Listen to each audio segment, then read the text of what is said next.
بسم اللہ الرحمن الرحیم احمدہ ونصلی علی رسولہ الکریم۔ جب ہم مطالعہ سیرت کی ضرورت اور اہمیت پر بات کرتے ہیں تو ہمارے سامنے دو مختلف ضرورتیں یا دو مختلف اہمیتیں، ضرورت اور اہمیت کی ایک سطح مسلمانوں کے لیے، ضرورت و اہمیت کی ایک اور سطح غیر مسلموں کے لیے۔ مسلمان کیوں سیرت النبی کا مطالعہ کرے؟ اس کے اسباب اور محرکات اور ہیں۔ غیر مسلم سیرت النبی کا مطالعہ کیوں کرے؟ اس کے لیے ظاہر ہے دوسرے اسباب اور محرکات۔ پھر مسلمانوں میں سیرت النبی کے مطالعے کی اہمیت کی الگ الگ سطحیں ہیں۔ عامۃ الناس کی سطح اور ہے، تعلیم یافتہ حضرات کی سطح اور ہے، متخصصین کی سطح اور ہے۔ پھر جب ہم اہمیت کی بات کرتے ہیں، دور جدید میں سیرت کی اہمیت کے مختلف پہلو اور جہتیں ہیں۔ سیرت کے مطالعے کی تہذیبی اہمیت بھی ہے، سیرت کے مطالعے کی بین الاقوامی اہمیت بھی ہے، سیرت کے مطالعے کی علمی اور تاریخی اہمیت بھی ہے، جس کی وجہ سے دور جدید کو، چاہے وہ مسلمانوں پر مشتمل ہو یا غیر مسلموں پر مشتمل ہو، سیرت کا مطالعہ کرنا چاہیے۔ سیرت ایک لامتناہی اور متلاطم سمندر۔ علم سیرت محض ایک شخصیت کی سوانح عمری نہیں ہے، بلکہ یہ ایک تہذیب، ایک تمدن، ایک قوم، ایک ملت اور ایک الہی پیغام کی تفسیر، اس کے آغاز اور ارتقاء کی انتہائی دلچسپ داستان۔ سیرت ایک ایسا دریائے متلاطم جس کے در نافذ کا لامتناہی۔ کسی مغربی مستشرق نے، دوست نے، دشمن نے یہ اعتراض کیا کہ حضور علیہ السلام کی سیرت نگاروں کا سلسلہ لامتناہی ہے، لیکن اس میں جگہ پانا باعث عزت اور باعث شرف۔ قرآن مجید کے بارے میں ایک حدیث کا حضور صلی اللہ علیہ وسلم نے ارشاد فرمایا، ایک طویل حدیث ہے جس کو سیدنا علی بن ابی طالب نے روایت کیا ہے، محدث طبرانی نے اس کی تخریج کی۔ اس حدیث میں حضور صلی اللہ علیہ وسلم نے قرآن پاک کے 10-12 اوصاف بیان فرمائے ہیں۔ ان میں ایک وصف یہ بھی ہے، لا تنقضی عجائب، قرآن مجید کے عجائب و غرائب کبھی بھی ختم نہیں ہوتے۔ قرآن مجید سے ہمیشہ نئے نئے معنی اور مطالب نکلتے چلے جائیں گے، اور ہر آنے والا دن قرآن پاک کے حقائق اور معارف کی ایک نئی دنیا لے کر آئے۔ علامہ اقبال نے ایک جگہ لکھا ہے کہ عالم قرآنی ہر دور میں اپنے آپ کو بے نقاب کرتا ہے، اور نہیں کہہ سکتے کہ قرآن کے بطن میں کتنے عالم قرآنی پنہاں ہیں، اور وقت گزرنے کے ساتھ ساتھ ان کے کتنے مناظر اور کتنے مشاہد انسانوں کے سامنے آئیں گے۔ ابھی ہمارے عزیز دوست نے علامہ اقبال کی جو نعت پڑھی، اس میں علامہ نے بہت لطیف بات ارشاد فرمائی، لو بتو قلم بتو تیرا وجود الکتاب۔ یہ تو مبالغہ نہیں ہے، تیرا وجود الکتاب وہی بات ہے جو سیدہ عائشہ صدیقہ رضی اللہ تعالیٰ عنہا نے فرمائی تھی۔ آپ سے کسی نے پوچھا کہ اماں جان، رسول اللہ صلی اللہ علیہ وسلم کے اخلاق کی تفصیل آپ بتا سکتے ہیں؟ آپ نے فرمایا تمہیں قرآن نہیں پڑھا؟ جی پڑھا ہے۔ کان خلقہ القرآن، جواب میں ارشاد فرمایا کہ آپ کے اخلاق وہی تھے جو قرآن میں لکھا ہوا ہے۔ لہذا قرآن مجید اگر قرآن صامت خاموش قرآن ہے تو حضور علیہ السلام کے وجود گرامی قرآن ناطق۔ اگر قرآن صامت کے عجائب و غرائب لامتناہی ہیں تو قرآن ناطق کے عجائب و غرائب کیسے متناہی ہو سکتے ہیں؟ وہ بھی لامتناہی ہی ہیں اور لامتناہی ہوں گے، جس کی ایک دلیل یہ ہے کہ سیرت نگاروں کا ایک سیلاب کہہ سکتے ہیں، سیرت نگاروں کا ایک سلسلہ ہے جو بغیر کسی تسلسل کے چلا آ رہا ہے، اور ہر سیرت نگار کی تحقیق کے بعد یہ احساس ہوتا ہے کہ شاید ابھی تو کام کا آغاز ہے، ابھی تو ایک نئی دنیا موجود ہے جس کو سر کرنا ہے، ابھی تو ایک نیا خطہ سامنے آیا ہے جس کو عبور کرنا ہے۔ یہ خود اپنی جگہ ذات رسالت مآب علیہ السلام کا ایک معجزہ ہے۔ گما مبر کہ بپایا رسید کار بغا، گما مبر کہ بپایا رسید کار بغا، ہزار باد ناصف کا در لگے تاکہ۔ یہ احساس ہر اس سیرت نگار یا طالب علم سیرت کو ہوتا ہے جو کسی پہلو سے سنجیدہ تحقیق کے خاطر ذخائر سیرت کی طرف رجوع کرنا چاہتا ہے۔ سیرت کے لغوی معنی تو طریقہ کار یا چلنے کی رفتار کے، عربی زبان میں فعل کے وزن پر جو مصدر آتا ہے اس کے معنی کسی کام کا طریقہ یا کسی کام کو اختیار کرنے کا اسلوب۔ سیرت کے لفظی معنی تو چلنے کے طریقے کے، لیکن عربی زبان میں سیرت کا معنی کسی کا لائف اسٹائل یا زندگی کا طریقہ کار یا زندگی گزارنے کا اسلوب، اس کو عربی زبان میں سیرت کہتے ہیں۔ آج دنیا کی تمام مسلم زبانوں میں بلکہ بیشتر غیر مسلم زبانوں میں سیرت کا لفظ سرکار دو عالم علیہ السلام کی مبارک زندگی کے لیے استعمال ہے۔ انگریزی اور مغربی زبانوں کی ڈکشنریز میں علم شامل ہو گیا اور حضور علیہ السلام کی سیرت کے لیے استعمال ہوتا ہے، لیکن عربی زبان میں آغاز سیرت کا لفظ رسول اللہ صلی اللہ علیہ وسلم کی سیرت کے لیے شروع میں استعمال نہیں ہوتا تھا، یہ بعد میں ہوا ہے۔ اس کی تفصیل اور آغاز کے بارے میں کل انشاءاللہ تفصیل سے گفتگو کی جائے گی۔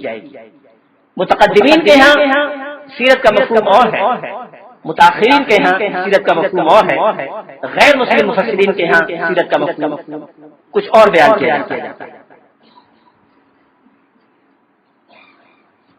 اسلامی اصطلاح، اسلامی علوم و فنون کی اصطلاح میں سیرت کا لفظ سب سے پہلے رسول اللہ صلی اللہ علیہ وسلم کے اس طرز عمل کے لیے استعمال کیا گیا جو رسول اللہ صلی اللہ علیہ وسلم نے غیر مسلموں سے معاملہ کرنے میں اور جنگوں میں یا صلح اور معاہدات کے معاملے میں استعمال۔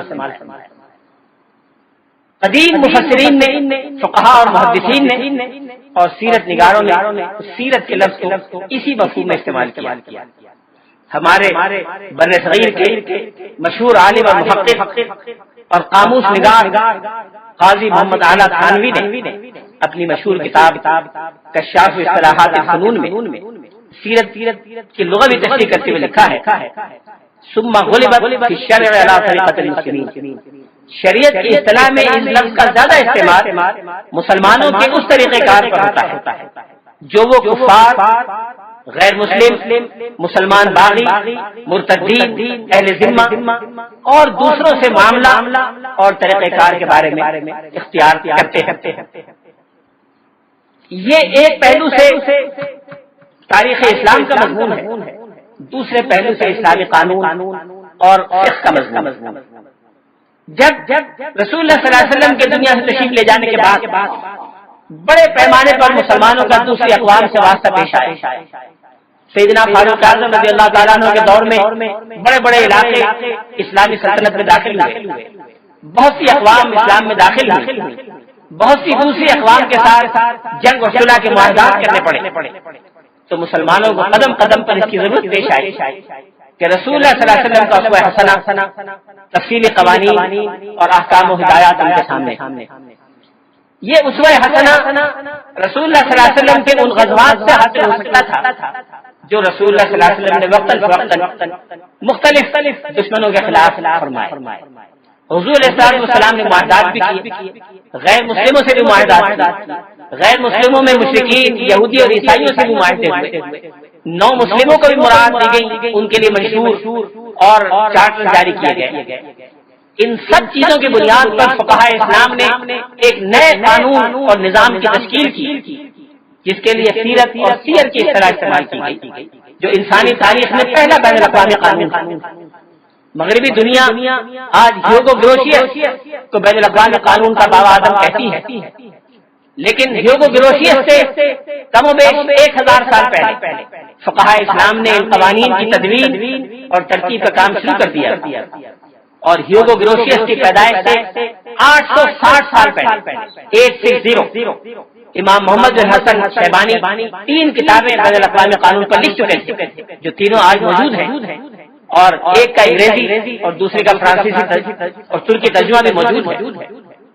یہ ساری کتابیں جو ان بہت سی کتابوں میں سے ہیں جو فقہائے اسلام نے دوسری تیسری صدیوں اور بعد میں لکھی، جن میں رسول اللہ صلی اللہ علیہ وسلم کے طرز عمل کی بنیاد پر ایک نیا قانون دنیا کو دیا گیا، اس قانون کی تدوین اور ترتیب کی گئی، اس پر کتابیں لکھی گئی، اور وہ کتابیں آج ہمارے سامنے موجود ہیں۔ جیسے جیسے رسول اللہ صلی اللہ علیہ وسلم کی حیات طیبہ حیات مبارکہ کے بارے میں یہ معلومات جمع ہوتی گئی، اس کی تدوین کا کام بھی ہوتا گیا۔ تدوین کی تاریخ پر تفصیلی گفتگو کل ہوگی، لیکن وقت گزرنے کے ساتھ ساتھ اس کے دو حصے یا دو پہلو نمایاں ہوتے گئے۔ ایک حصہ وہ تھا جس کی اہمیت تاریخی زیادہ جس میں رسول اللہ صلی اللہ علیہ وسلم کی زندگی کے بارے میں مختلف واقعات کو ترتیب سے جمع کیا گیا۔ یہ حصہ مغازی کے نام سے مشہور ہوا، اور وہ حصہ جس میں قانون کا پہلو نمایاں تھا، جس میں فقہی رہنمائی اور ہدایات زیادہ نمایاں، وہ سیر کے نام سے متعارف ہوا، سیرت یا سیر کے نام سے، اور اس کو الگ الگ کتابوں اور مجموعوں کی شکل میں فقہاء اسلام نے مرتب کیا۔ چنانچہ پہلی صدی کی کتابوں میں سیرت اور سیر کا لفظ ان دونوں مفہوموں میں ایک دوسرے کے بدل کے طور پر استعمال ہوتا ہے۔ وقت گزرنے کے ساتھ ساتھ سیرت میں وہ ساری چیزیں شامل ہوتی گئیں جن کا رسول اللہ صلی اللہ علیہ وسلم کے حیات مبارکہ سے براہ راست تعلق سے سیرت نگاروں نے کیا سمجھا، اس کی طرف میں بھی اشارہ کرتا ہوں۔ لیکن آگے بڑھنے سے پہلے فن سیرت کی ایک ایسی تعریف جو ایک ایسے شخص نے کی جو اپنے زمانے میں پورے بر صغیر کا سب سے اول کا عالم، مفسر، محدث، فقیہ اور محقق تھا، اور بر صغیر سے مراد برما، بنگلہ دیش، پاکستان، افغانستان، نیپال اور چھوٹے چھوٹے کئی اور ملک، اور فن سیرت بھی مکمل طور پر ترقی پا کر اپنے کمال کو پہنچ چکا تھا۔ میری مراد بر صغیر کے مشہور عالم حضرت شاہ عبدالعزیز محدث دہلوی سے ہے۔ آپ نے فرمایا اجالہ نافعہ ان کی کتاب ہے جس میں انہوں نے علم حدیث اور علوم سیرت کی کوئی تفصیل بیان کی ہے۔ اس کتاب میں شاہ عبدالعزیز نے سیرت کی تعریف کرتے ہوئے کہا ہے کہ آنچ متعلق بوجود پیغمبر ماں صلی اللہ علیہ وسلم و صحابہ کرام و آل اعزام وَأَذْ ابتداء تولد جناب غایت وفات سیرت گویا کہ رسول اللہ صلی اللہ علیہ وسلم کے وجود گرامی سے جو کچھ بھی متعلق آپ کے صحابہ کرام اور آپ کے اہل بیت اور آل اعزام سے جو کچھ چیز تعلق رکھتی ہے، رسول اللہ صلی اللہ علیہ وسلم کی ولادت کے مبارکہ سے لے کر اور آپ کی دنیا سے تشریف لے جانے تک، اس سب کی تفصیل کو اسلامی علوم و فنون کی اصطلاح میں سیرت کہتے ہیں۔ سیرت گویا رویہ اور طریقہ کار، قرآن مجید پر عمل کرنے کا طریقہ کار۔ اگر قرآن صامت اللہ کی کتاب ہے اور انسانوں کے عمل کرنے کے لیے ہے تو اس پر عمل کرنے کا ایک طریقہ کار بھی اللہ کی طرف سے سامنے آنا چاہیے۔ اللہ تعالیٰ نے محض نظری ہدایت پر اکتفا نہیں فرمایا بلکہ اپنی رحمت کاملہ اور فضل عمیم سے ایک عملی نمونہ بھی بھیجا جس کو سیرت کے نام سے آج ہم یاد کرتے ہیں۔ قرآن پر عمل کرنے کا طریقہ کار اور قرآن مجسم کا رویہ، جو قرآن نے کہا حضور نے کیا، جو حضور نے کیا وہ قرآن نے کہا، ان دونوں میں گہری نسبت پائی جاتی ہے۔ بلکہ جو حضور نے چاہا وہ قرآن نے کہا، قد نرى تقلب وجهك في السماء، حضور کے دل میں خواہش پیدا ہوئی کہ میرے دادا ابراہیم اور اسماعیل کا بنایا ہوا بیت اللہ اب ہمیشہ کے لیے قبلہ قرار پا جائے، تو قرآن پاک نے اس خواہش کو ریکارڈ کر دیا۔ اس کے بغیر بھی یہ بات ہو سکتی، لیکن یہ قرآن پاک میں وضاحت کیا جانا کہ ہم بار بار آپ کے چہرے مبارک کو آسمان کی طرف اٹھنا دیکھتے تھے، گویا یہ اس بات کی دلیل ہے کہ یہ حضور صلی اللہ علیہ وسلم کی خواہش کی تکمیل اللہ تعالیٰ کی حکمت اور مشیت کا تقاضا۔ ابھی میں نے عرض کیا کہ خالص قانونی ضروریات کے ساتھ فقہاء اسلام نے بالخصوص اور محدثین نے بالعموم مغازی کی تفصیلات جمع کی اور ان تمام غزوات اور حضور کی مہمات میں جو چیزیں قانونی اہمیت رکھنے والی تھی ان کو الگ کتابوں کی شکل میں مرتب کیا۔ چنانچہ ابتدائی دور کی کتابیں جیسے عروہ بن زبیر کی تحریریں ہیں یا موسیٰ بن عقبہ کی تحریریں ہیں، یہ مغازی بھی کہلائیں اور سیر بھی کہلائیں۔ کسی نے ان کتابوں کو مغازی کے نام سے یاد کیا، کسی نے ان کو سیر کے نام سے یاد کیا۔ پھر وقت کے ساتھ ساتھ سیرت اور مغازی کی کتابیں الگ الگ ہوتی گئیں۔ مغازی کا انداز تاریخی انداز قرار پایا اور سیر کا انداز قانونی انداز قرار پایا۔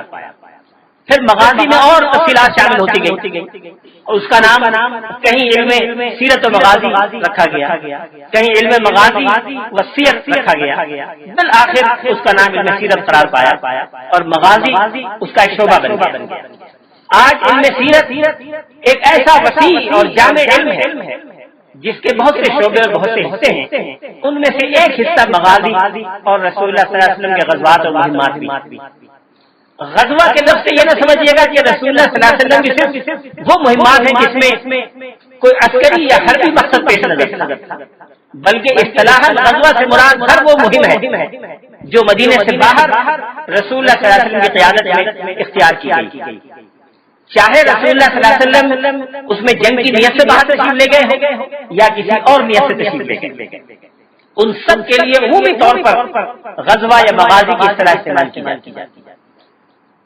مثال کے طور پر شروع میں ہجرت کے ابتدائی مہینوں میں بہت سی مہمات ایسی ہوئی کہ جس میں رسول اللہ صلی اللہ علیہ وسلم کا مقصد جنگ نہیں تھا، بلکہ مختلف قبائل سے دوستانہ تعلقات کو فروغ دینا، مختلف قبائل سے مختلف نوعیت کے معاہدات کرنا اور ایک خیر سگالی کے وفود ان کے پاس لے جانا تھا۔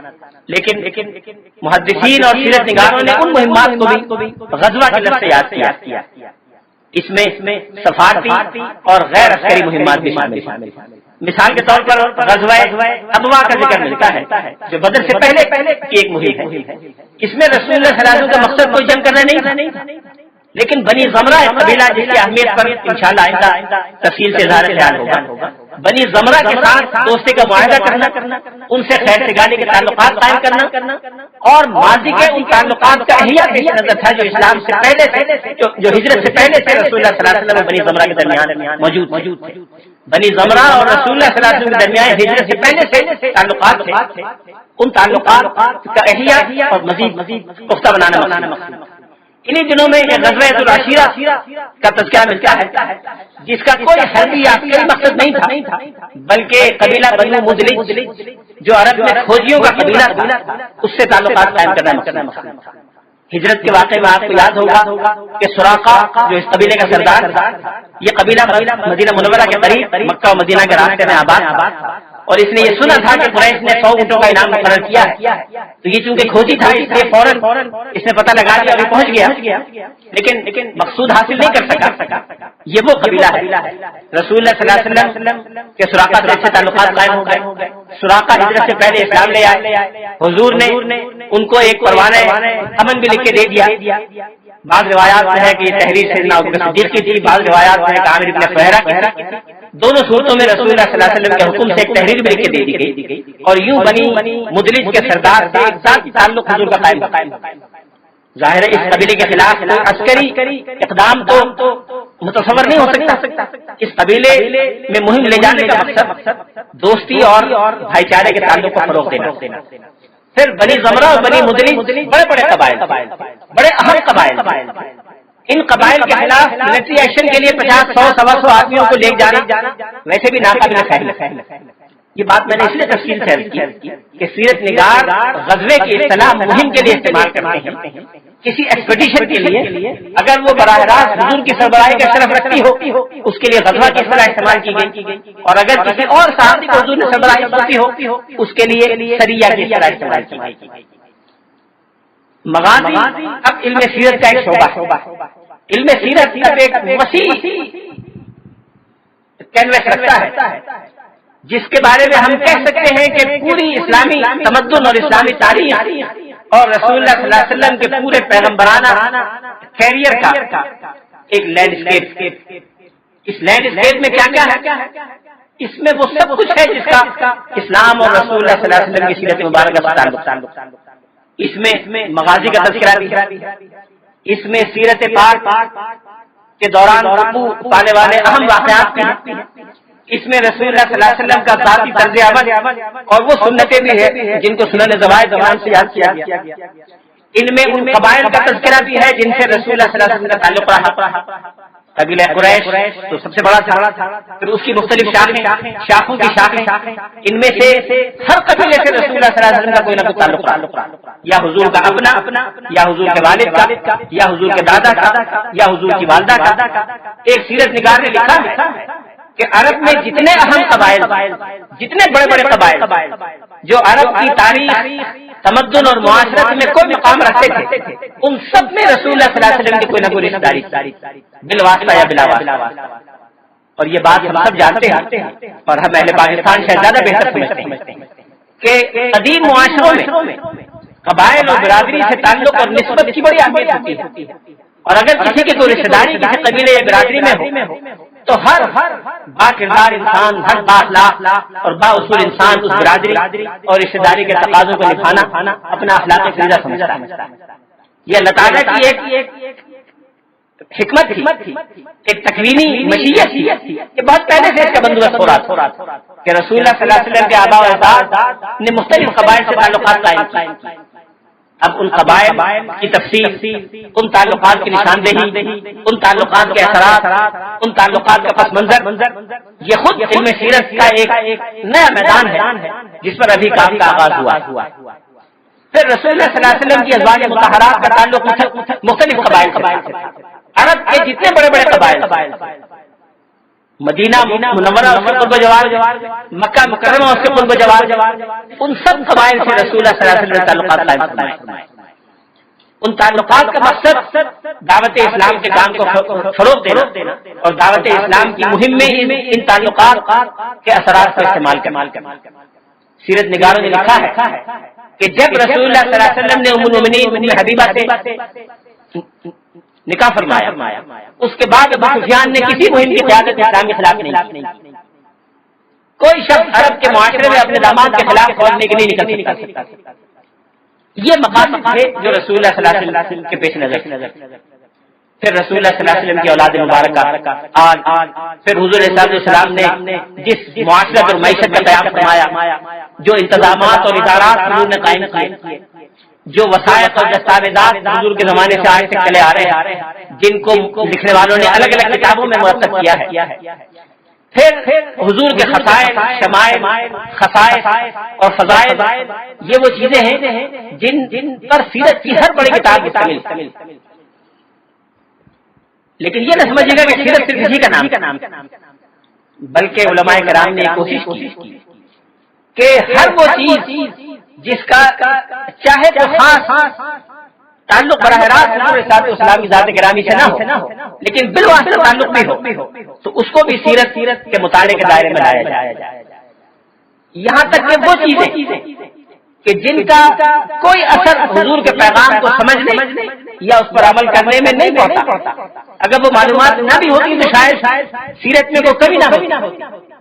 لیکن سیرت نگاروں کی ذاتی محبت، ذاتی عقیدت اور غیر معمولی احترام اور غیر معمولی اہتمام نے وہ چیزیں بھی مرتب کرائی. اور یہ غیر معمولی محبت اور اہتمام صحابہ کرام کے زمانے سے چلا آ رہا ہے.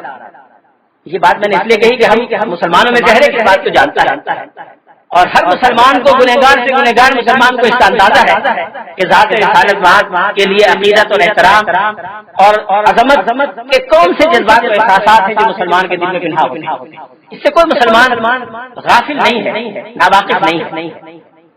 لیکن چونکہ مغربی مستشرقین اکثر اس سے ناواقف ہیں، انہوں نے کبھی اس کا احساس ہی نہیں کیا. بڑا جھسا پیٹا تھا مصرا ہے، دوسرے سیاق و سباق میں کسی نے کہا تھا لیکن ہائے کمبخت نے پی ہی نہیں. ایک مستشرق نے پوری کتاب اس کو لکھ دی کہ رسول اللہ صلی اللہ علیہ وسلم کا جو تصور قدیم سیرت نگاروں کے ذہن میں تھا وہ تو محض ایک فرمانروا قبائلی لیڈر کا تھا، ایک بڑے ریفارمر کا تھا. لیکن بعد کی نسلوں نے محمد علیہ السلام کو آئیڈیلائز کیا، ان کو ایک آئیڈیلائز کیا اور ایک لیئر ان کی شخصیت پہ بٹھا دیا. پوری کتاب اس موضوع پہ لکھی ہے کہ اصل اس نے کہا، اس نے خط کیا ہے کہ ریئل محمد، ہسٹوریکل محمد، آئیڈیلائز محمد اور آئیڈیلائز محمد.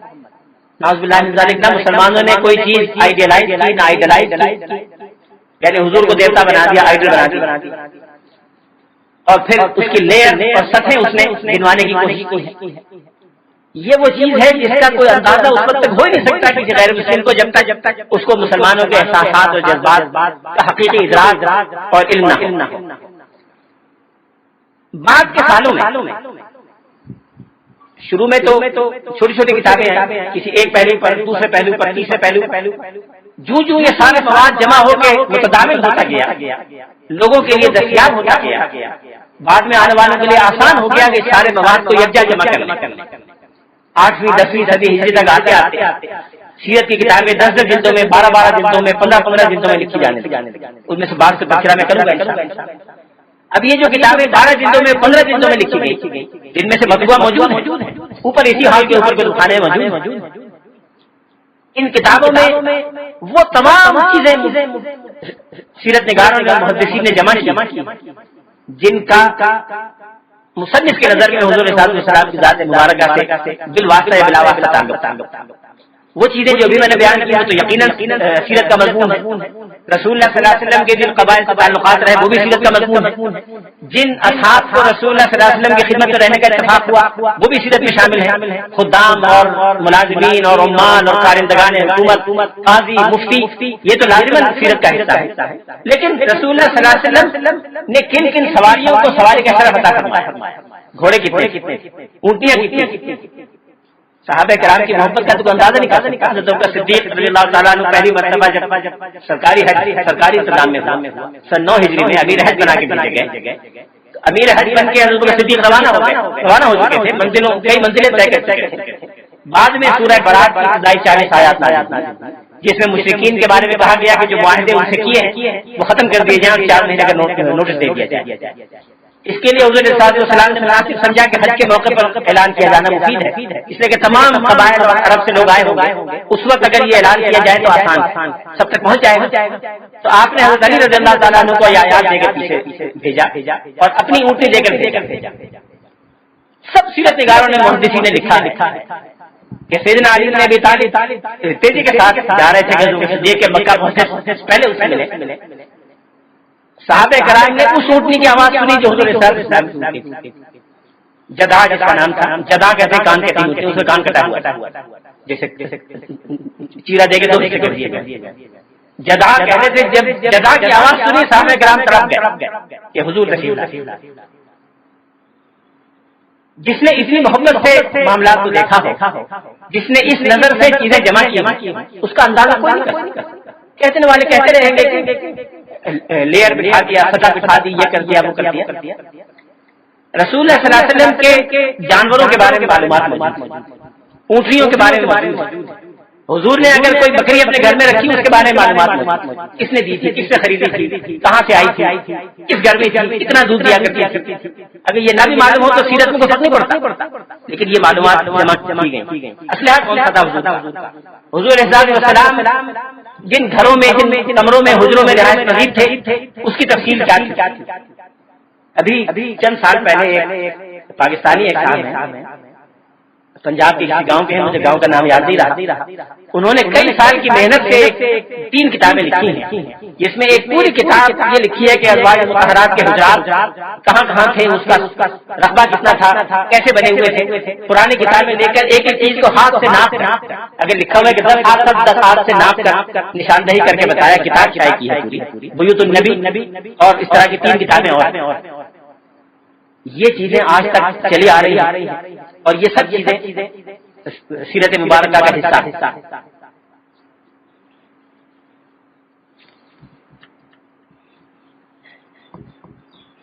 یہ ساری معلومات جیسا کہ مصادر سیرت پر کل بات ہوگی تو میں تفصیل سے کروں گا، ایک اعتبار سے حدیث کا حصہ ہے اور ایک اعتبار سے سیرت کا حصہ ہے۔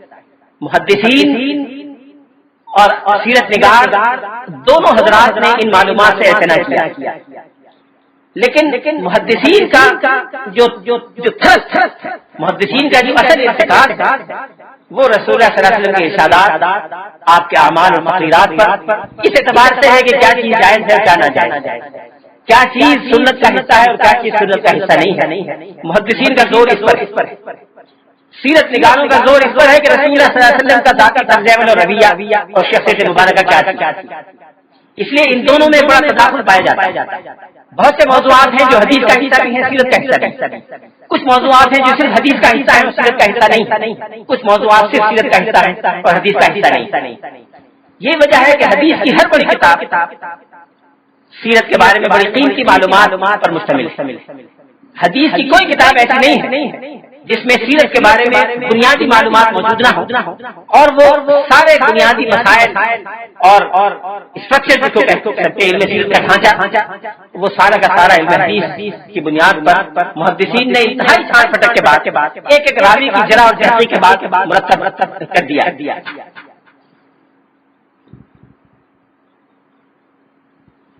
چنانچہ حدیث میں اصل بحث اقوال و افعال رسول سے ہے اور ذات و شمائل ضمن زیر بحث۔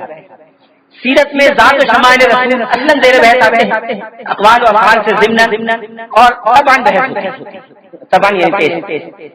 پھر جو چیز ذات رسالت ماں سے جتنا قریب ہے اتنا ہی وہ سیرت کے اصل صمیم میں شامل۔ جو چیز جتنی قریب ہے اتنی کور میں شامل ہے، اور جتنی دور ہے اتنی پیریفری پر۔ یہ سیرت نگاروں کا اسلوب اور ان کے معاملات کا وہ ساتھ۔ علامہ ابن قیم جن کا تذکرہ کئی بار آئے گا اور کئی موضوعات کے تحت تفصیلی تذکرہ آئے گا، انہوں نے ایک جگہ لکھا ہے کہ سیرت کا علم حاصل کرنا ہر مسلمان کے لیے فرض، اس لیے کہ سعادت دارین مسلمان کے لیے رسول اللہ صلی اللہ علیہ وسلم کی رہنمائی اور آپ کی لائی ہوئی ہدایت پر مبنی، لہذا ہر وہ شخص جو اپنے لیے سعادت کا طالب ہے، اپنا خیر خواہ ہے، اپنی نجات چاہتا ہے، وہ رسول اللہ صلی اللہ علیہ وسلم کی لائی ہوئی ہدایت، آپ کی سیرت اور آپ کے معاملات سے واقف حاصل کرے۔ یہ بات انہوں نے زاد المعاد میں لکھی۔ مطالعہ سیرت کی ضرورت مسلمانوں کے لیے کیوں ہے، اس پر شاید زیادہ تفصیلی بات کرنے کی ضرورت پیش آئے۔ ایک مسلمان رسول اللہ صلی اللہ علیہ وسلم کی ذات گرامی کو قانون و شریعت کا ماخذ سمجھتا ہے۔ ایک مسلمان کے ایمان کا یہ حصہ ہے کہ رسول اللہ صلی اللہ علیہ وسلم کی اطاعت میں ہی نجات ہے، وَإِن تُطِيعُوهُ تَهْتَدُوا، ہدایت کا ذریعہ صرف اور صرف اطاعت نبوی۔ اسوہ حسنہ اگر کسی مسلمان کے لیے کوئی ہے تو وہ صرف رسول اللہ صلی اللہ علیہ وسلم کی ذات گرامی۔ اللہ کی اطاعت اگر ہو سکتی ہے تو صرف حضور صلی اللہ علیہ وسلم کی اطاعت کے ذریعے، اس کے علاوہ اللہ کی اطاعت کا کوئی اور ذریعہ یا راستہ نہیں۔ اس اسوہ حسنہ کے تین بنیادی مقاصد۔ اگر مسلمان اسوہ حسنہ کی پیروی کرنا چاہتا ہے، اسوہ حسنہ کا انگریزی ترجمہ کر سکتے ہیں role model, the best role model, the only role model. اگر کوئی رول ماڈل ہے تو وہ رسول اللہ صلی اللہ علیہ وسلم کی ذات گرامی ہے، اور وہ تین ذریعے سے ہم تک پہنچتی ہے۔ سب سے پہلے قرآن مجید، جس کے بارے میں عائشہ صدیقہ کا یہ ارشاد ہم نے سنا، کان خلقہ القرآن، آپ کے اخلاق وہی تھے جو قرآن پاک میں تحریر ہے۔ دوسرا ماخذ حدیث و سنت کے وہ ذخائر جس کے جمع کرنے اور مدون کرنے پر ہزاروں انسانوں نے اپنی زندگی کے سال اور ہزاروں دن اور ہزاروں مہینے قربان کیے، اور وہ ذخائر آج ہم تک پہنچے۔ اور تیسرا بڑا ماخذ ہے سیرت مبارکہ اور رسول اللہ صلی اللہ علیہ وسلم کے وہ شمائل و خصائص جن کا تذکرہ آئندہ 12 دنوں 11 دنوں میں انشاءاللہ کرنے کی سعادت ہم سب حاصل کریں گے۔ آج کا دور ایک عالمگیریت کا دور، آج ایک عالمگیر نظام کی ضرورت دنیا محسوس کر رہی ہے۔ کچھ لوگ بدنیتی سے عالمگیریت کے علم بردار بنے۔ کچھ لوگوں کی زبان سے عالمگیریت کا لفظ جب سنتے ہیں تو سیدنا علی بن ابی طالب کا وہ جملہ یاد آتا ہے، کلمۃ حق ارید بها الباطل۔ بات تو صحیح ہے لیکن نیت اور مقصد غلط۔ اور بارہا ایسا ہوتا ہے سیدنا علی بن ابی طالب کا یہ جملہ ارشاد نہ فرماتے تو شاید اس طرح کی شرارتوں کی معنویت کا صحیح اندازہ نہ ہوتا۔ بعض اوقات ایک حق بات کہی جاتی ہے، آپ اس حق بات کی تردید نہیں کر سکتے، اس کو غلط نہیں کہہ سکتے، لیکن کہنے والے کی نیت منفی ہوتی ہے، وہ اس کو اپنے منفی مقاصد کے لیے استعمال کرنا چاہتا ہے۔ یہی کیفیت آج عالمگیریت کی ہے کہ عالمگیریت کے نام پر مختلف طاقتوں کے مختلف مقاصد اور محرکات، لیکن عالمگیریت ایک حقیقت۔ عالمگیریت کے قیام کے لیے ضروری ہے کہ دنیا میں انسانی مساوات کے اصول کو تسلیم کیا جائے۔ اگر انسانی مساوات نہ ہو، کچھ انسان بڑھتر اور کچھ انسان کمتر ہو، تو پھر ایک عالمگیر انسانی معاشرہ اس طرح کا قائم نہیں ہو سکتا جس طرح کا قائم کیے جانے کے دعوے کیے جا رہے ہیں۔ اس لیے کہ کشمکش پھر کمتر اور برتر کے درمیان جاری رہے گی، اور جب تک کشمکش جاری رہے گی عالمگیریت قائم نہیں ہو سکتی۔ اس لیے عالمگیریت کا لازمی تقاضا ہے کہ انسانی مساوات کے اصول کو تسلیم کیا جائے، اور نہ صرف تسلیم کیا جائے بلکہ اس پر عمل بھی کیا جائے۔ دوسری چیز جو عالمگیریت کے لیے ناگزیر ہے وہ یہ ہے کہ عدل و انصاف کے اصول کو تسلیم کیا جائے، اور ہر انسان کو عدل و انصاف تک رسائی کا حق برابر کی سطح پر دیا جائے۔ یہ بھی مساوات کا ایک لازمی تقاضا۔ تیسری چیز یہ کہ ہر انسان کو امن و سکون برابر سطح پر حاصل۔ اگر معاشرے میں امن و سکون نہیں ہے، کچھ انسان امن میں ہے اور کچھ انسان امن میں نہیں، تو پھر عالمگیریت قائم نہیں ہو سکتی۔ کسی ایک طبقے یا ایک گروہ کی فرما روائی تو قائم ہو سکتی، تو ماضی میں بھی قائم ہوتی رہی۔ ماضی میں بھی زبردستوں نے زیر دستوں کو اپنی آقائی کے تلے روندا ہے، آئندہ بھی روندیں گے۔ لیکن اگر ماضی کے کسی منفی رجحان کو ختم کرنا مقصود ہے اور واقعتاً انسانی مساوات قائم کرنا مقصود ہے، تو پھر امن و سکون تمام انسانوں کو یکساں حاصل ہونا چاہیے۔ چوتھی چیز جو ایک عالمگیریت کے لیے ضروری ہے وہ یہ کہ علم کے تمام شعبوں تک تمام انسانوں کی یکساں رسائی۔ ماضی سے ہزار سال سے انسانوں نے یہ طریقہ بنایا ہے کہ مفید علم جس کا مارکیٹ میں چلن ہو، جو بازار میں جس کی پرسش ہو، اس پر بندشیں عائد کی جائیں، اس پر اجارہ داریاں قائم کر دی جائیں، اور عام انسانوں کو، کمتر انسانوں کو اس علم تک رسائی سے محروم کر دیا جائے۔ ایک زمانہ تھا کہ مذہبی علم کی بنیاد پر لیڈری اور قیادت تھی، تو مذہبی علم کے لیے طبقے مقرر، بنی لاوی میں تورات کا علم ہوگا، بنی لاوی کے علاوہ کسی کو نہیں۔ برہمن کو علم ہوگا، برہمن کے علاوہ کسی کو علم نہیں ہوگا۔ غیر برہمن اگر سن لے تو اس کے کان میں سیسا پگھلا کے ڈال دیا۔ یہ اجارہ داریاں علم پر تھیں، آج بھی مغربی جامعات میں بعض شعبوں میں مسلمانوں کو داخلے کی اجازت ہے، بعض شعبوں میں مشرقی ممالک کے طلبا کو داخلے کی اجازت ہے، پھر کچھ شعبے ہیں جہاں مسلمانوں کو گھسنے کی اجازت نہیں، کچھ اور شعبے ہیں جہاں مخصوص ممالک کے مسلمانوں کو جانے کی اجازت نہیں۔ یہ علم پر اجارہ داریوں کی اتنی شکل۔ آج اگر قیادت اور برتری خاص علم سے حاصل ہوتی ہے تو اس علم کا راستہ بند کر دیا جائے۔ جب تک یہ سلسلہ رہے گا انسانی مساوات قائم نہیں ہو سکتی۔ جب تک مساوات قائم نہیں ہوگی عالمگیریت کا حق ادا نہیں ہوگا۔ اور آخری چیز، پانچویں شرط یہ ہے کہ تہذیب و تمدن اور اخلاق کی بنیاد پر تمام انسانوں سے معاملہ کیا جائے۔ تہذیب کو انسانوں کی مشترکہ کاوش اور مشترکہ بازیافت سمجھا جائے۔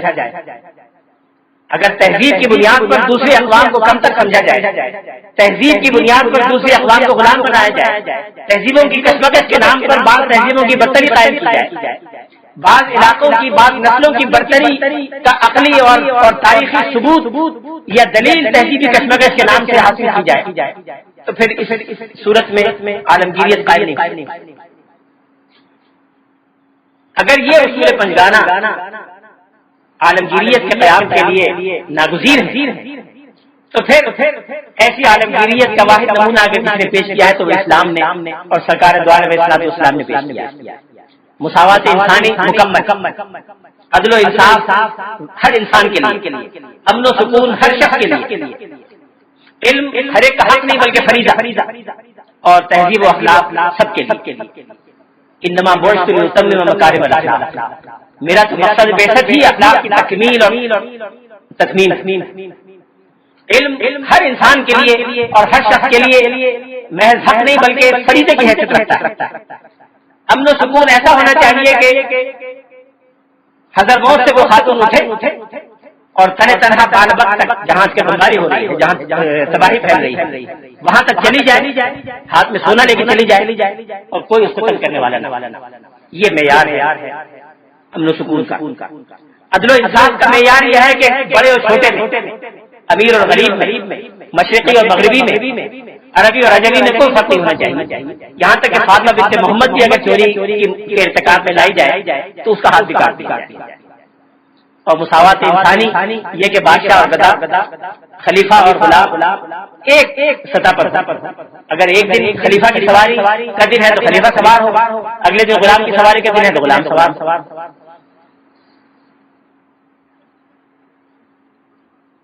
اس لیے عالمگیریت کو فروغ دینے کے لیے اور عالمگیریت کو صحیح خطوط پر استوار کرنے کے لیے اگر کسی شخصیت کی زندگی رہنما ہو سکتی ہے تو وہ صرف رسول اللہ صلی اللہ علیہ وسلم کی زندگی ہو سکتی ہے، اور اس کے لیے سیرت کا مطالعہ ناگزیر۔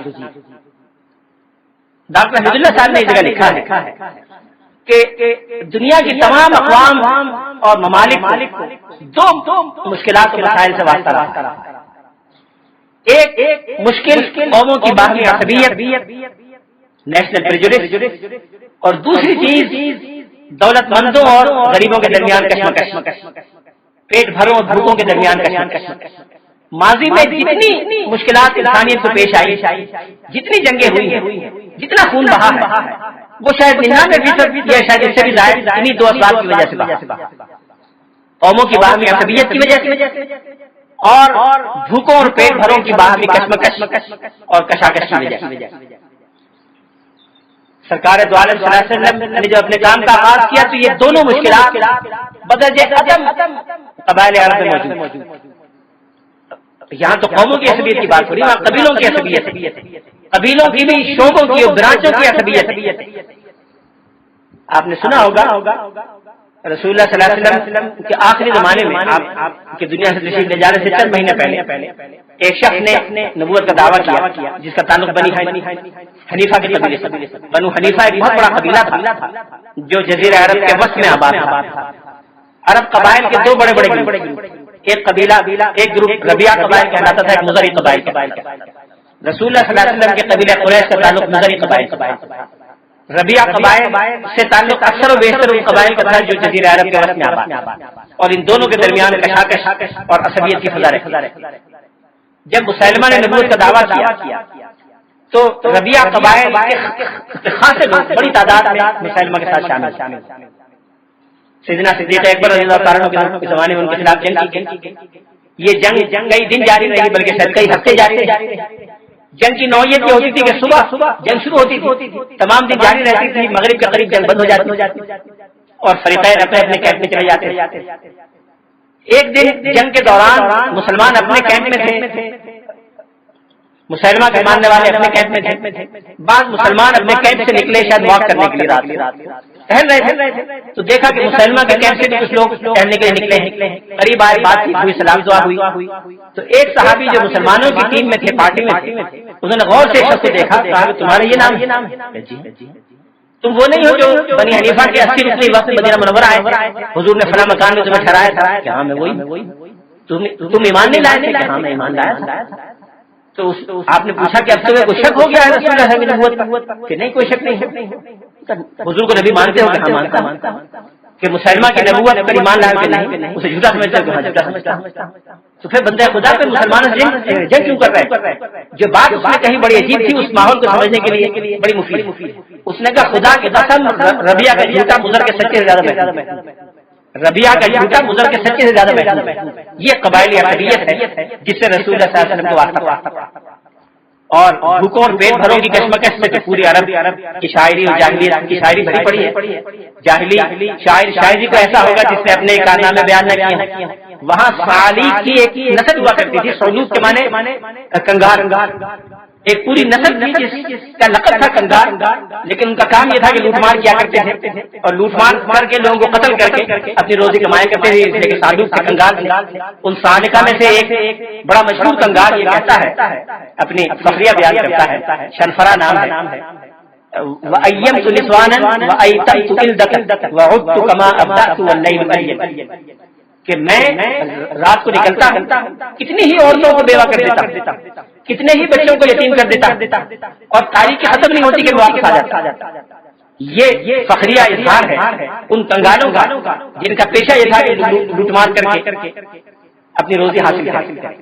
ان حالات میں جہاں قومی عصبیت کا یہ حال اور کشمکش کا یہ حال ہو، رسول اللہ صلی اللہ علیہ وسلم نے کیسے اس مسئلے کو حل کیا؟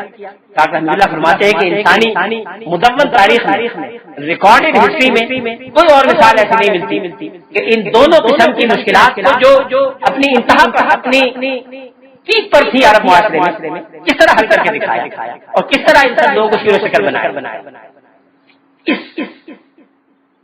راز کو جاننے کے لیے، اس کامیابی کا سر جاننے کے لیے سیرت کا مطالعہ ناگزیر۔ پھر غیر مسلموں کے لیے ایک بات ہمیشہ بڑی دلچسپی اور حیرت کا موجب رہی، آج بھی ہے، ماضی میں بھی رہی، وہ یہ کہ اسلام ہر دور میں پچھلے 1427 سال میں، بلکہ نبوت کے 13 سال میں شامل کر لیں 2713، پچھلے 1440 سال میں تیز رفتار ترین مذہب ہے اپنے پھیلنے کے اعتبار سے۔ اتنی تیز رفتاری سے ماضی میں یا حال میں کوئی مذہب نہیں پھیلا، اس وقت کی تیز رفتاری سے پھیلا ہے۔ اور یہ ایک عجیب بات کہ جن ادوار میں مسلمانوں کو سیاسی اعتبار سے کسی مشکل کا سامنا کرنا پڑا، عسکری اعتبار سے ناکامیاں ہوئی، شکست ہوئی، ان ادوار میں اسلام زیادہ تیزی کے ساتھ سب سے زیادہ تاریخ زمانہ اسلام کی تاریخ میں جو بتایا جاتا ہے وہ سقوط بغداد کا واقعہ، جب تاتاریوں نے منگولیا سے نکل کر اور مصر تک کا پورا علاقہ تاراج کر دیا اور ہزاروں بستیاں اور لاکھوں انسانوں کو شہید کر دیا تھا، بڑے بڑے اکابر اسلام اس ہنگامے میں شہید کر دیے گئے۔ یہاں تک کہ حافظ ابن کثیر نے ایک جگہ لکھا ہے، ان کا تذکرہ بھی کئی بار آئے گا کہ اذا قیل لک ان التتار انہزموا فلا تصدق، اگر کوئی تم سے یہ کہے کہ تاتاریوں کو شکست ہو گئی تو تصدیق نہ کرو، گویا تاتاریوں کی شکست ناقابل تصور بات۔ جب یہ سارا کام ہو گیا، جتنی تیزی سے اسلام پھیلا اتنی تیزی سے پہلے نہیں پھیلا، بعد میں کئی سو سال تک نہیں پھیلا، یہاں تک کہ وہی تاتاری جنہوں نے مسلمانوں کے خون بہائے، مسلمانوں کے کتب خانے تباہ برباد کیے، جن تباہی اور بربادیوں کے نتیجے میں دجلہ فرات کے پانی سیاہ ہو گیا، وہ تاتاری اسلام میں داخل ہو گئے۔ خود مغربی مصنفین نے اس کو تسلیم کیا کہ پولیٹیکل اسلام ان کی ٹرم ہے، ہماری ٹرم نہیں، کہ پولیٹیکل اسلام اور ریلیجیس اسلام دونوں پھیلنے کے اعتبار سے کنسسٹنٹ نہیں رہے۔ یہ ضروری نہیں کہ جب پولیٹیکل اسلام ڈومیننٹ ہوا ہو تو ریلیجیس اسلام بھی ڈومیننٹ ہوا، اور یہ بھی ضروری نہیں کہ جب پولیٹیکل اسلام کو شکست ہوئی تو ریلیجیس اسلام کا ڈاؤن فال بھی ہوا، بلکہ اس کے برعکس ہوا۔ یہ کئی مغربی مصنفین نے تسلیم کیا۔ خود آج امریکہ میں اور یورپ میں جو قبول اسلام کی رفتار 9/11 کے واقعات کے بعد جو لوگ وہاں سے آئے ہیں بیان کرتے ہیں کہ کئی گنا بڑھ گئی، اسلامی کتابوں کی اشاعت ہزاروں گنا بڑھ گئی، اور کئی سال تو ایسے گزرے کہ کتابوں کی دکانوں پر قرآن پاک کا ترجمہ دستیاب نہیں ہوتا، درجنوں ایڈیشن قرآن پاک کے ترجموں کے نکلے ہیں اور وہ ہاتھوں ہاتھ گئے۔ اس چیز کو جاننے کے لیے ضروری ہے کہ اسلام کے اصل ماخذ اور مصادر سے اس کا مطالعہ کیا جائے اور یہ دیکھا جائے کہ وہ کیا قوت ہے، وہ کیا روح اور اسپرٹ ہے جو اسلام کو اتنا تیزی سے پھیلا رہی ہے کہ ان ساری مشکلات کے باوجود اسلام کا پھیلاؤ اور توسیع کا جو مد ہے وہ کمزور نہیں پڑا۔ مد اسلامی، مد و جزر سے کہتے ہیں، مد اسلامی ہمیشہ آگے کی طرف رہا ہے دعوت کے میدان میں۔ پھر رسول اللہ صلی اللہ علیہ وسلم کی شخصیت کا ایک پہلو اور ہے جس نے بہت سے غیر مسلموں کی توجہ اپنے جانب مبذول کرائی، وہ یہ ہے کہ ماضی میں اور حال میں بھی ایسے تو بے شمار لوگ ہیں کہ جو کسی ایک پہلو میں قیادت کر رہے ہیں اور کسی ایک پہلو میں قیادت کے نتیجے میں انہوں نے کامیابیاں حاصل کی، لیکن ایسی مثال کوئی نہیں کہ ایک شخص نے بالکل شروع سے آغاز سے کسی نئی چیز کا تصور دیا ہو، نئے انقلاب کی نوید دی ہو، نیا ویژن دیا ہو، زندگی کے ہر گوشے میں تبدیلی اور اصلاح کی نوید سنائی ہو، ایک بھرپور تبدیلی اور اصلاح کا پیغام دیا، پھر اس بھرپور اصلاح اور تبدیلی کو اپنی زندگی میں 8 سال کے عرصے میں مکمل کر کے دکھا دیا، اور جو رول ماڈل دنیا کے سامنے پیش کیا ہو وہ زندگی کے ہر اہم گوشے کے لیے اسی طرح سے معنویت رکھتا ہے جس طرح معنویت روز آغاز میں رکھتا تھا۔ یہ جو جامعیت ایک جامع رول ماڈل رسول اللہ صلی اللہ علیہ وسلم کی ذات گرامی کا ہونا، یہ ایسی منفرد چیز ہے جو دنیا کی کسی اور شخصیت اس کو حاصل نہیں۔ ہمارا ایمان ہے بطور مسلمان کہ انبیاء کرام کو خاص طور پر رسولوں کو حاصل تھی، لیکن آج ان کی تعلیم محفوظ نہیں ہے، آج ان کی سیرت محفوظ نہیں ہے، اس لیے ہم آج کی دستیاب سیرت کے حوالے سے کہہ سکتے ہیں کہ کوئی رول ماڈل حضور صلی اللہ علیہ وسلم کے علاوہ موجود نہیں۔ پھر تاریخ کا کامیاب ترین انسان اگر کوئی ہے خود مغربی مصنفین کے اعتراف کے موجب تو وہ رسول اللہ صلی اللہ علیہ وسلم ذات گرامی۔ دنیا میں کوئی اور انسان اپنی کامیابی کی کمیت اور کیفیت، گہرائی اور گہرائی کے اعتبار سے حضور صلی اللہ علیہ وسلم کے 1000ویں حصے بھی نہیں رکھا جا سکتا۔ یا تو لوگوں کے اثرات خاص علاقے میں محدود ہیں، یا کسی خاص دور تک محدود ہیں، یا کسی خاص فن اور میدان تک محدود ہے۔ ایسے اثرات کے جو ہر علاقے اور ہر قوم میں، ہر زبان بولنے والے ہوں، ہر تہذیب و تمدن میں، ہر بر اعظم میں، زندگی کے ہر پہلو میں ایسی مثال حضور صلی اللہ علیہ وسلم کے علاوہ کوئی اور موجود نہیں۔ اسی لیے مغربی مصنفین رسول اللہ صلی اللہ علیہ وسلم کو تاریخ اسلامی کی منفرد ترین شخصیت کہتے ہیں، جو انسانی تاریخ کا سب سے زیادہ اثر انداز ہوئے۔ میں مائیکل ہارٹ کا حوالہ نہیں دوں گا جس نے حضور کو 100 عظیم انسانوں میں سب سے اونچی جگہ دی، لیکن میں اس کا حوالہ اس کے بعد والے نام کے لیے دینا چاہتا ہوں۔ اس نے نمبر 2 پہ نیوٹن کو رکھا۔ اسحاق نیوٹن یا آئزیک نیوٹن بہت بڑا آدمی، سائنس کے میدان میں بڑا اونچا کارنامہ ہے اس کا، لیکن جو آدمی میری طرح سے سائنس کا طالب علم نہ ہو، اور دنیا کے 6 ارب انسانوں میں کتنے سائنس کے طالب علم، کتنے ہیں جنہوں نے مائیکل اسحاق نیوٹن کا نام بھی سنا، ان کے لیے اس کی کیا اہمیت؟ پھر سائنس کہاں سے کہاں چلی گئی؟ اگر اسحاق نیوٹن تاریخ کا دوسرا بڑا آدمی ہے تو پہیا ایجاد کرنے والا اس سے بڑا ہونا چاہیے۔ آخر پہیے کی ایجاد اس سے کہیں زیادہ اہمیت رکھتی ہے انسانی تہذیب و تمدن کی توسیع و تشکیل میں، جتنا نام گریوٹی کے دریافت رکھتا ہے۔ اس طرح جو بہت ساری چیزیں کہیں جا سکتی ہیں، کیونکہ نیوٹن کا تعلق دنیا مغرب سے تھا، اور مغرب سے جو چیز وابستہ ہو اس کو اہل مغرب بہت اونچی سمجھتے ہیں، اس لیے اسحاق نیوٹن کا نام انہوں نے نمبر 2 پر لکھ دیا، ورنہ بظاہر اپنی اہمیت اور وسعت کے اعتبار سے، اپنی تاثیر کی وسعت کے اعتبار سے وہ اس درجے کا انسان نہیں ہے کہ رسول اللہ صلی اللہ علیہ وسلم کو دوسرا نام سے رکھا جا سکے۔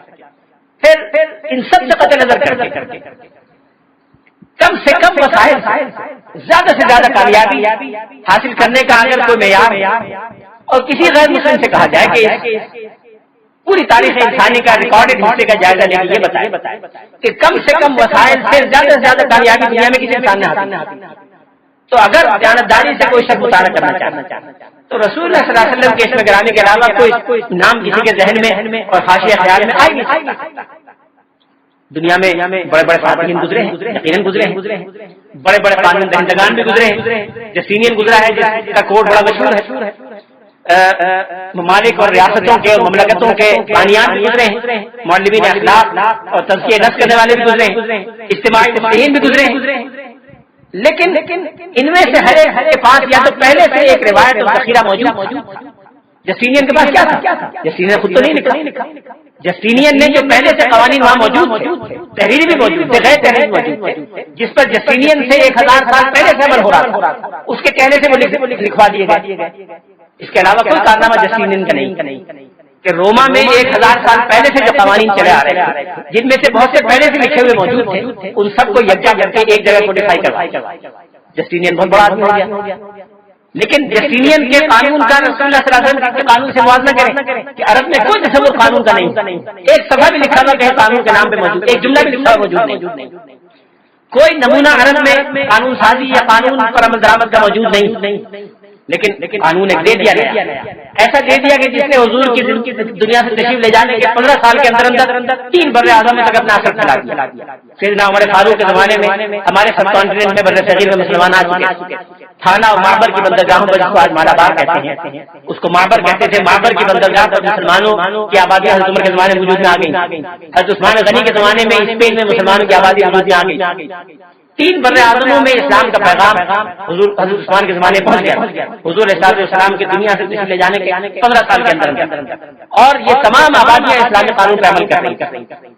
آج اس حکومت میں جو سیدنا عثمان غنی کی تھی، شاید 1 درجن سے زائد مسلمان حکومتیں، ان سب کا نظام اور قانون شریعت کے مطابق چل رہا ہے۔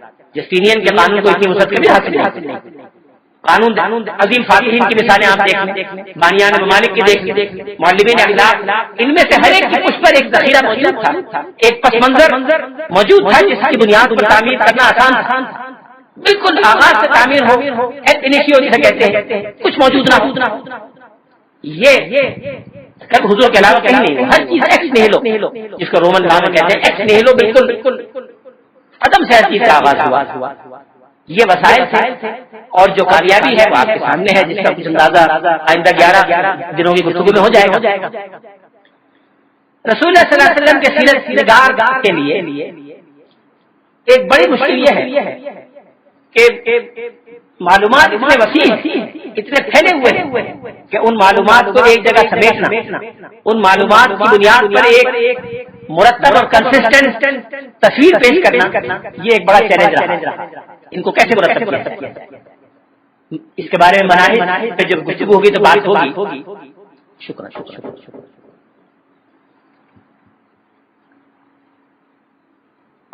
جب مناہج کے بارے میں بات ہوگی تو یہ بات ہوگی کہ اگر معلومات کو مسلسل جمع کیا جائے اس سے کیا مشکلات پیدا ہوتی ہیں، الگ الگ موضوعات کیا جائے تو کیا مشکلات پیدا ہوتی ہیں. گویا معلومات کی وسعت اور فراوانی کی وجہ سے مشکل پیدا ہوتی ہے. دوسرے بانیان مذاہب اور انبیاء کا مسئلہ یہ ہے سیرت نگار کا کہ قلت معلومات ہی موجود نہیں ہے. کوئی چھوٹا سا سوال کرنا چاہے، اس طرح کے سوالات جو حضور کے بارے میں کر سکتے ہیں وہ تو آپ بھول جائیے، وہ تو کوئی نہیں کر سکتا. عام سوالات سیدنا عیسیٰ ابن ابی طالب، سیدنا عیسیٰ ابن مریم، اس طرح کے لباس پہنتے ہیں. مثال کے طور پر آج اگر کوئی ان کی پیروی کر کے ان جیسا لباس پہننا چاہے، ان جیسا کھانا کھانا چاہے، ان جیسا طرز عمل اختیار کرنا چاہے، اس کا کوئی معلومات نہیں ہے. چاروں انجیلوں میں جو کچھ ہے اس سے کچھ بھی پتہ نہیں چلتا. بہت ابتدائی متفرق منتشر فریگمنٹڈ قسم کی معلومات جو ہوتی ہیں. یہ حضور صلی اللہ علیہ وسلم کے بعد جو سب سے زیادہ ریسنٹ ہے، جو ایسی قوم میں آئے جو بڑے متمدن، جن کے پیروکاروں میں بڑے بڑے تمدن قائم کرنے والے لوگ موجود ہیں، جو ایسی قوم میں بھیجے گئے جہاں یونانیوں کو علوم و فنون کا رواج پہلے سے موجود تھا، جہاں عقلیات کا بڑا چرچا تھا، وہاں یہ حال ہے کہ معلومات کی کمی اور قلت پریشان کر دیتی ہے سیرت نگار. معلومات کی قلت کی وجہ سے خود عیسائیوں میں یہ خیال پیدا ہوا کہ عیسیٰ ابن مریم کوئی شخصیت نہیں تھی، حضرت موسیٰ کوئی تاریخی شخصیت نہیں تھی، کوئی ہسٹوریکل پرسنالٹی نہیں تھی. یہ محض لیجنڈ. اس پر کتابیں ہیں، مضامین ہیں، اس پہ لکھے ہوئے، اس لیے کہ معلومات ہے نہیں. لیکن یہ بات رسول اللہ صلی اللہ علیہ وسلم کے بارے میں بڑے سے بڑا دشمن بھی نہیں کہہ سکتا کہ رسول اللہ صلی اللہ علیہ وسلم کی شخصیت تاریخی اعتبار سے ثابت شخصیت نہیں. اس لیے انسانی تاریخ کی اہم ترین شخصیت سے واقفیت کے لیے، اس شخصیت کا فہم حاصل کرنے کے لیے مطالعہ سیرت ناگزیر. تاریخ مذاہب میں واحد ہسٹوریکل شخصیت رسول اللہ صلی اللہ علیہ وسلم کی ذات. جتنے مذاہب اس وقت دنیا میں رائج ان میں سے کسی کے مؤسس کی شخصیت تاریخی اعتبار سے ثابت نہیں. خالص تاریخی شواہد کی بنیاد پر ان میں سے کسی ایک کی شخصیت کا وجود بھی ثابت نہیں کیا جا سکتا. خود ان کے ماننے والوں کو یقین نہیں ہے کہ واقعی اس نام کی کوئی شخصیت موجود تھی کہ نہیں. یہ بات حضور صلی اللہ علیہ وسلم کے بارے میں کوئی نہیں کہا. لہذا اسوہ حسنہ in action, Quran in practice یا قرآن ان ایکشن، اس کو دیکھنے کے لیے قرآن ناطق کو دیکھنا پڑے گا، قرآن صامت کو سمجھنے کے لیے. رسول اللہ صلی اللہ علیہ وسلم نے ان تمام کامیابیوں اور عظمتوں کے باوجود کسی اوریجنلٹی کا کبھی دعویٰ نہیں. یہ خود حضور کے سچا ہونے کی اور نبی ہونے کی دلیلوں میں سے ایک دلیل. تھوڑی سی کامیابی سے انسان کا ذہن بھٹک جاتا ہے، دماغ بہت جاتا ہے. معمولی کامیابی ہو جائے تو انسان ہوا میں اڑنے لگتا ہے. لیکن اپنی ہر کامیابی، ہر پیغام، ہر چیز کے بارے میں یہ بار بار اعلان کرنا کہ یہ اسی سلسلے کا ایک تسلسل ہے، یہ انہی انبیاء کی تعلیم کا ایک تسلسل ہے جو ماضی میں آتے رہے. میں کوئی نئی چیز لے کر نہیں آیا. کل ما کنت بدعا من الرسل، نہ میں بطور نبی کے کوئی نیا، نہ میرا پیغام کوئی نیا ہے، نہ میں کوئی نئی چیز دینے کے لیے آیا. میں اللہ کی شریعت اور دین جو پہلے دن سے ما وصى به نوح، جو نوح کے زمانے سے چلا آ رہا ہے، وہی دین میں لے کر آیا ہوں اور اسی کو دینا چاہتا ہوں. میرا کام صرف یہ ہے کہ میں دو چیزوں کی تکمیل کرنا چاہتا ہوں. ایک تو مکارم اخلاق کا تصور، اور مکارم اخلاق سے مراد محض حیثیت یا برائے نہیں، بلکہ بحیثیت مجموعی انسانی زندگی کو کسی مادی اساس کی بنیاد پر، کسی عقلی اساس کی بنیاد پر، کسی مفاداتی اساس کی بنیاد پر قائم ہونے کے بجائے خالصتاً اخلاقی اور روحانی اصولوں پر قائم ہونا چاہیے. اس کام کی تکمیل کے لیے بھیجا گیا. انسانوں میں معلمین اخلاق نے ہزاروں بار اخلاق کی تعلیم دی، سینکڑوں معلمین اخلاق کے خیالات قلم بند کیے گئے، درجنوں معلمین اخلاق کے خیالات کی بنیاد پر اخلاقیات کے فلسفے اور نظریات مرتب ہوئے، لیکن تکمیل اخلاق یا تتمیم اخلاق اگر کسی شخصیت کے ہاتھوں ہوئی تو وہ رسول اللہ صلی اللہ علیہ وسلم کے مبارک ہاتھوں سے ہوئی کہ ایک ایسا نظام معاشرت اور معیشت، ایک ایسا نظام سیاست و اجتماع قائم ہو کہ جس میں بنیادی چیز اخلاق اور روحانیات، جس میں پرائمری کنسرن اور جو بنیادی عامل اور محرک ہے وہ کوئی مادی مفاد نہ ہو بلکہ اخلاقی اور روحانی مفاد۔ یہی وہ چیز ہے جس کو قرآن پاک میں نعمت کے لفظ سے یاد کیا گیا اور جس کو حضور صلی اللہ علیہ وسلم نے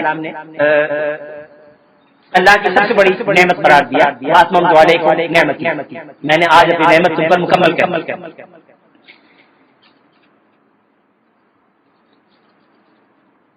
علم حدیث و سیرت اس کے بارے میں کئی مرتبہ بات ہوئی، میں نے کئی بار اشارہ کیا۔ ابتدا میں حدیث اور سیرت جیسا کہ عرض کر چکا ہوں، ان دونوں کے درمیان بہت چیزیں مشترک رہی اور آج بھی بہت سے موضوعات مشترک ہیں، لیکن ایک چیز ان دونوں کا کنٹریبیوشن ہے جو پوری انسانی تہذیب و تمدن کے لیے، وہ یہ کہ علم سیرت اور حدیث نے علم تاریخ کو جنم دیا۔ علامہ شبلی نعمانی نے سیرت النبی کے مقدمے میں بڑی تفصیل سے اس بات کو بیان کیا کہ مسلمانوں سے پہلے دنیا میں تاریخ کا تصور کیا تھا اور مسلمانوں کے بعد تاریخ کا تصور دنیا میں کیا آیا۔ محدثین اور سیرت نگاروں نے تاریخ نویسی کے کون سے معیارات قائم کیے ہیں جن تک آج انسان نہیں پہنچ سکا۔ یہ عجیب بات ہے کہ مشرقی اور مغربی ناقدین اسلام سیرت نگاروں پر تنقید کرتے ہیں، مورخین اسلام کا ناقدانہ مطالعہ کرنے کا دعویٰ کرتے ہیں۔ کسی نے آج تک ہیروڈوٹس سے نہیں پوچھا کہ آپ نے جو تاریخ لکھی ہے اس کے سورسز کیا ہے۔ ہیروڈوٹس کا نام کا کوئی آدمی تھا بھی کہ نہیں تھا تو کہاں پیدا ہوا تھا، اس کو جو معلومات ملی وہ کہاں سے حاصل ہوئی، اس نے جو بیانات دیے ہیں وہ سچ ہے کہ جھوٹ ہے، کسی نے نہیں پوچھا۔ دنیا اس کو آنکھیں بند کر کے، آج کے مسلمان شاید قرآن کو اتنا نہیں مانتے جتنا مغربی مصنفین ہیروڈوٹس کی تاریخ کو مانتے ہیں۔ کسی نے نہیں پوچھا کہ مہابھارت میں جو قصے لکھے ہوئے وہ سچ ہے کہ جھوٹ ہے۔ دنیا میں بسنے والا ہر ہندو ہر چیز اینشنٹ انڈیا سے منسوخ کرتا ہے۔ آج کے پچھلے 30-40 سالوں میں ہندو مشرفین کی کتابیں پڑھیں تو کوئی چیز ایسی نہیں ہے روئے زمین پر جو تصور میں آ سکتی ہو اور انہوں نے اینشنٹ انڈیا سے منسوخ نہ کرتی۔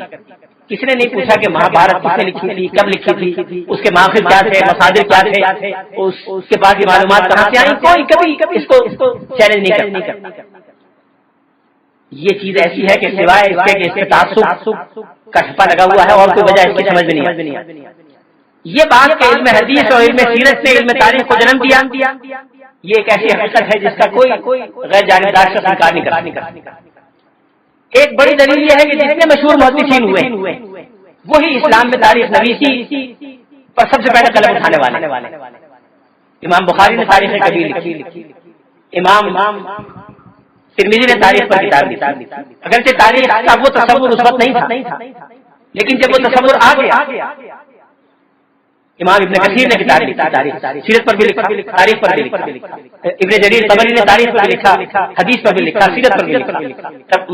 مفسر بھی تھے، مورخ بھی تھے اور فقیہ بھی تھے۔ گویا علم تاریخ کا آغاز ارباب سیرت اور محدثین کی گود میں ہوا۔ انہوں نے فن تاریخ کو گودوں میں کھلایا اور پال پوس کے تیار کیا۔ اس لیے جو نہج تاریخ کے مسلمانوں میں پیدا جو اسلوب مسلمانوں میں سامنے آیا اس میں محدثین کی احتیاط پسندی اور ارباب سیر کی جزیات نگاری دونوں چیزیں شامل ہیں۔ ارباب سیر کی دلچسپی تھی کہ سیرت کے بارے میں زیادہ سے زیادہ جزیات کو جمع کریں۔ محدثین کی بڑی دلچسپی یہ تھی کہ انتہائی احتیاط کا جو معیار انسانی تصور میں آ سکتا ہے وہ قائم رکھا جائے اور احتیاط میں جہاں ذرہ برابر شبہ کا امکان ہو اس چیز کو نظر انداز کریں۔ ان دونوں چیزوں کو جمع کر کے مورخین اسلام میں سے بہت سے تاریخ لکھنے کا بیڑا اٹھایا۔ پھر قرآن نے علم تاریخ کو عالمگیریت سے آشنا کیا۔ اسلام سے پہلے مختلف قوموں کی تاریخ کا تو اس میں مل جاتا ہے، فلاں قبیلے کی تاریخ، فلاں قوم کی تاریخ، فلاں ملک کی تاریخ، لیکن قرآن ایسی کتاب ہے جس نے مختلف اقوام کا تذکرہ کیا اور پوری انسانیت کے نشے و فراز، پوری انسانیت کے عروج زوال اپنا موضوع قرار دیا۔ انسانوں کا عروج کن قواعد کی بنیاد پر ہوتا ہے، قوموں کا زوال کن اصولوں کی بنیاد پر ہوتا ہے، کن محرکات اور اسباب کی بنیاد پر ہوتا ہے۔ یہ چیزیں قرآن پاک نے پہلی مرتبہ مورخین کے سامنے رکھی، جن سے محدثین اور سیرت نگاروں نے کام لیا اور علم تاریخ کو ایک نئی عالم کی جہت انہوں نے عطا کی۔ ایپسٹیمولوجی کیا ہے، ذرائع علم کیا ہے، نبوت کیا ہے، علم حضوری اور علم حصولی کیا ہے، یہ مسائل سب سے پہلے محدثین اور سیرت نگاروں نے اٹھائے۔ یہ وہ چیز ہے جس کو ہم کلامیات سیرت کہہ سکتے ہیں، اور اس پر ایک الگ گفتگو میں انشاءاللہ بات ہوگی۔ اب مختصر طور پر ایک دو چیزوں کی طرف اشارہ کرنا ہے، وہ یہ کہ مطالعہ سیرت کی اہمیت غیر مسلموں کے لیے کیا، ضرورت پر تو بات ہو گئی، اس کے علاوہ اہمیت بھی۔ بعض اوقات چیز کی اہمیت نہیں ہوتی، ضرورت ہوتی ہے آپ کی، بھوک لگی ہے پانی پینا ہے، کوئی اہمیت پانی کی نہیں، لیکن آپ کی ضرورت ہے۔ بعض اوقات چیز کی بڑی اہمیت ہوتی ہے لیکن آپ کی ضرورت نہیں ہوتی۔ پاکستان کے لیے بڑا اہم ہے کہ یہاں بہت ساری چیزیں ہو، چاہے مجھے اور آپ کو شخصاً ضرورت نہ، اس لیے ضرورت اور چیز ہے، اہمیت اور۔ مطالعہ سیرت کی تہذیبی اہمیت پر بات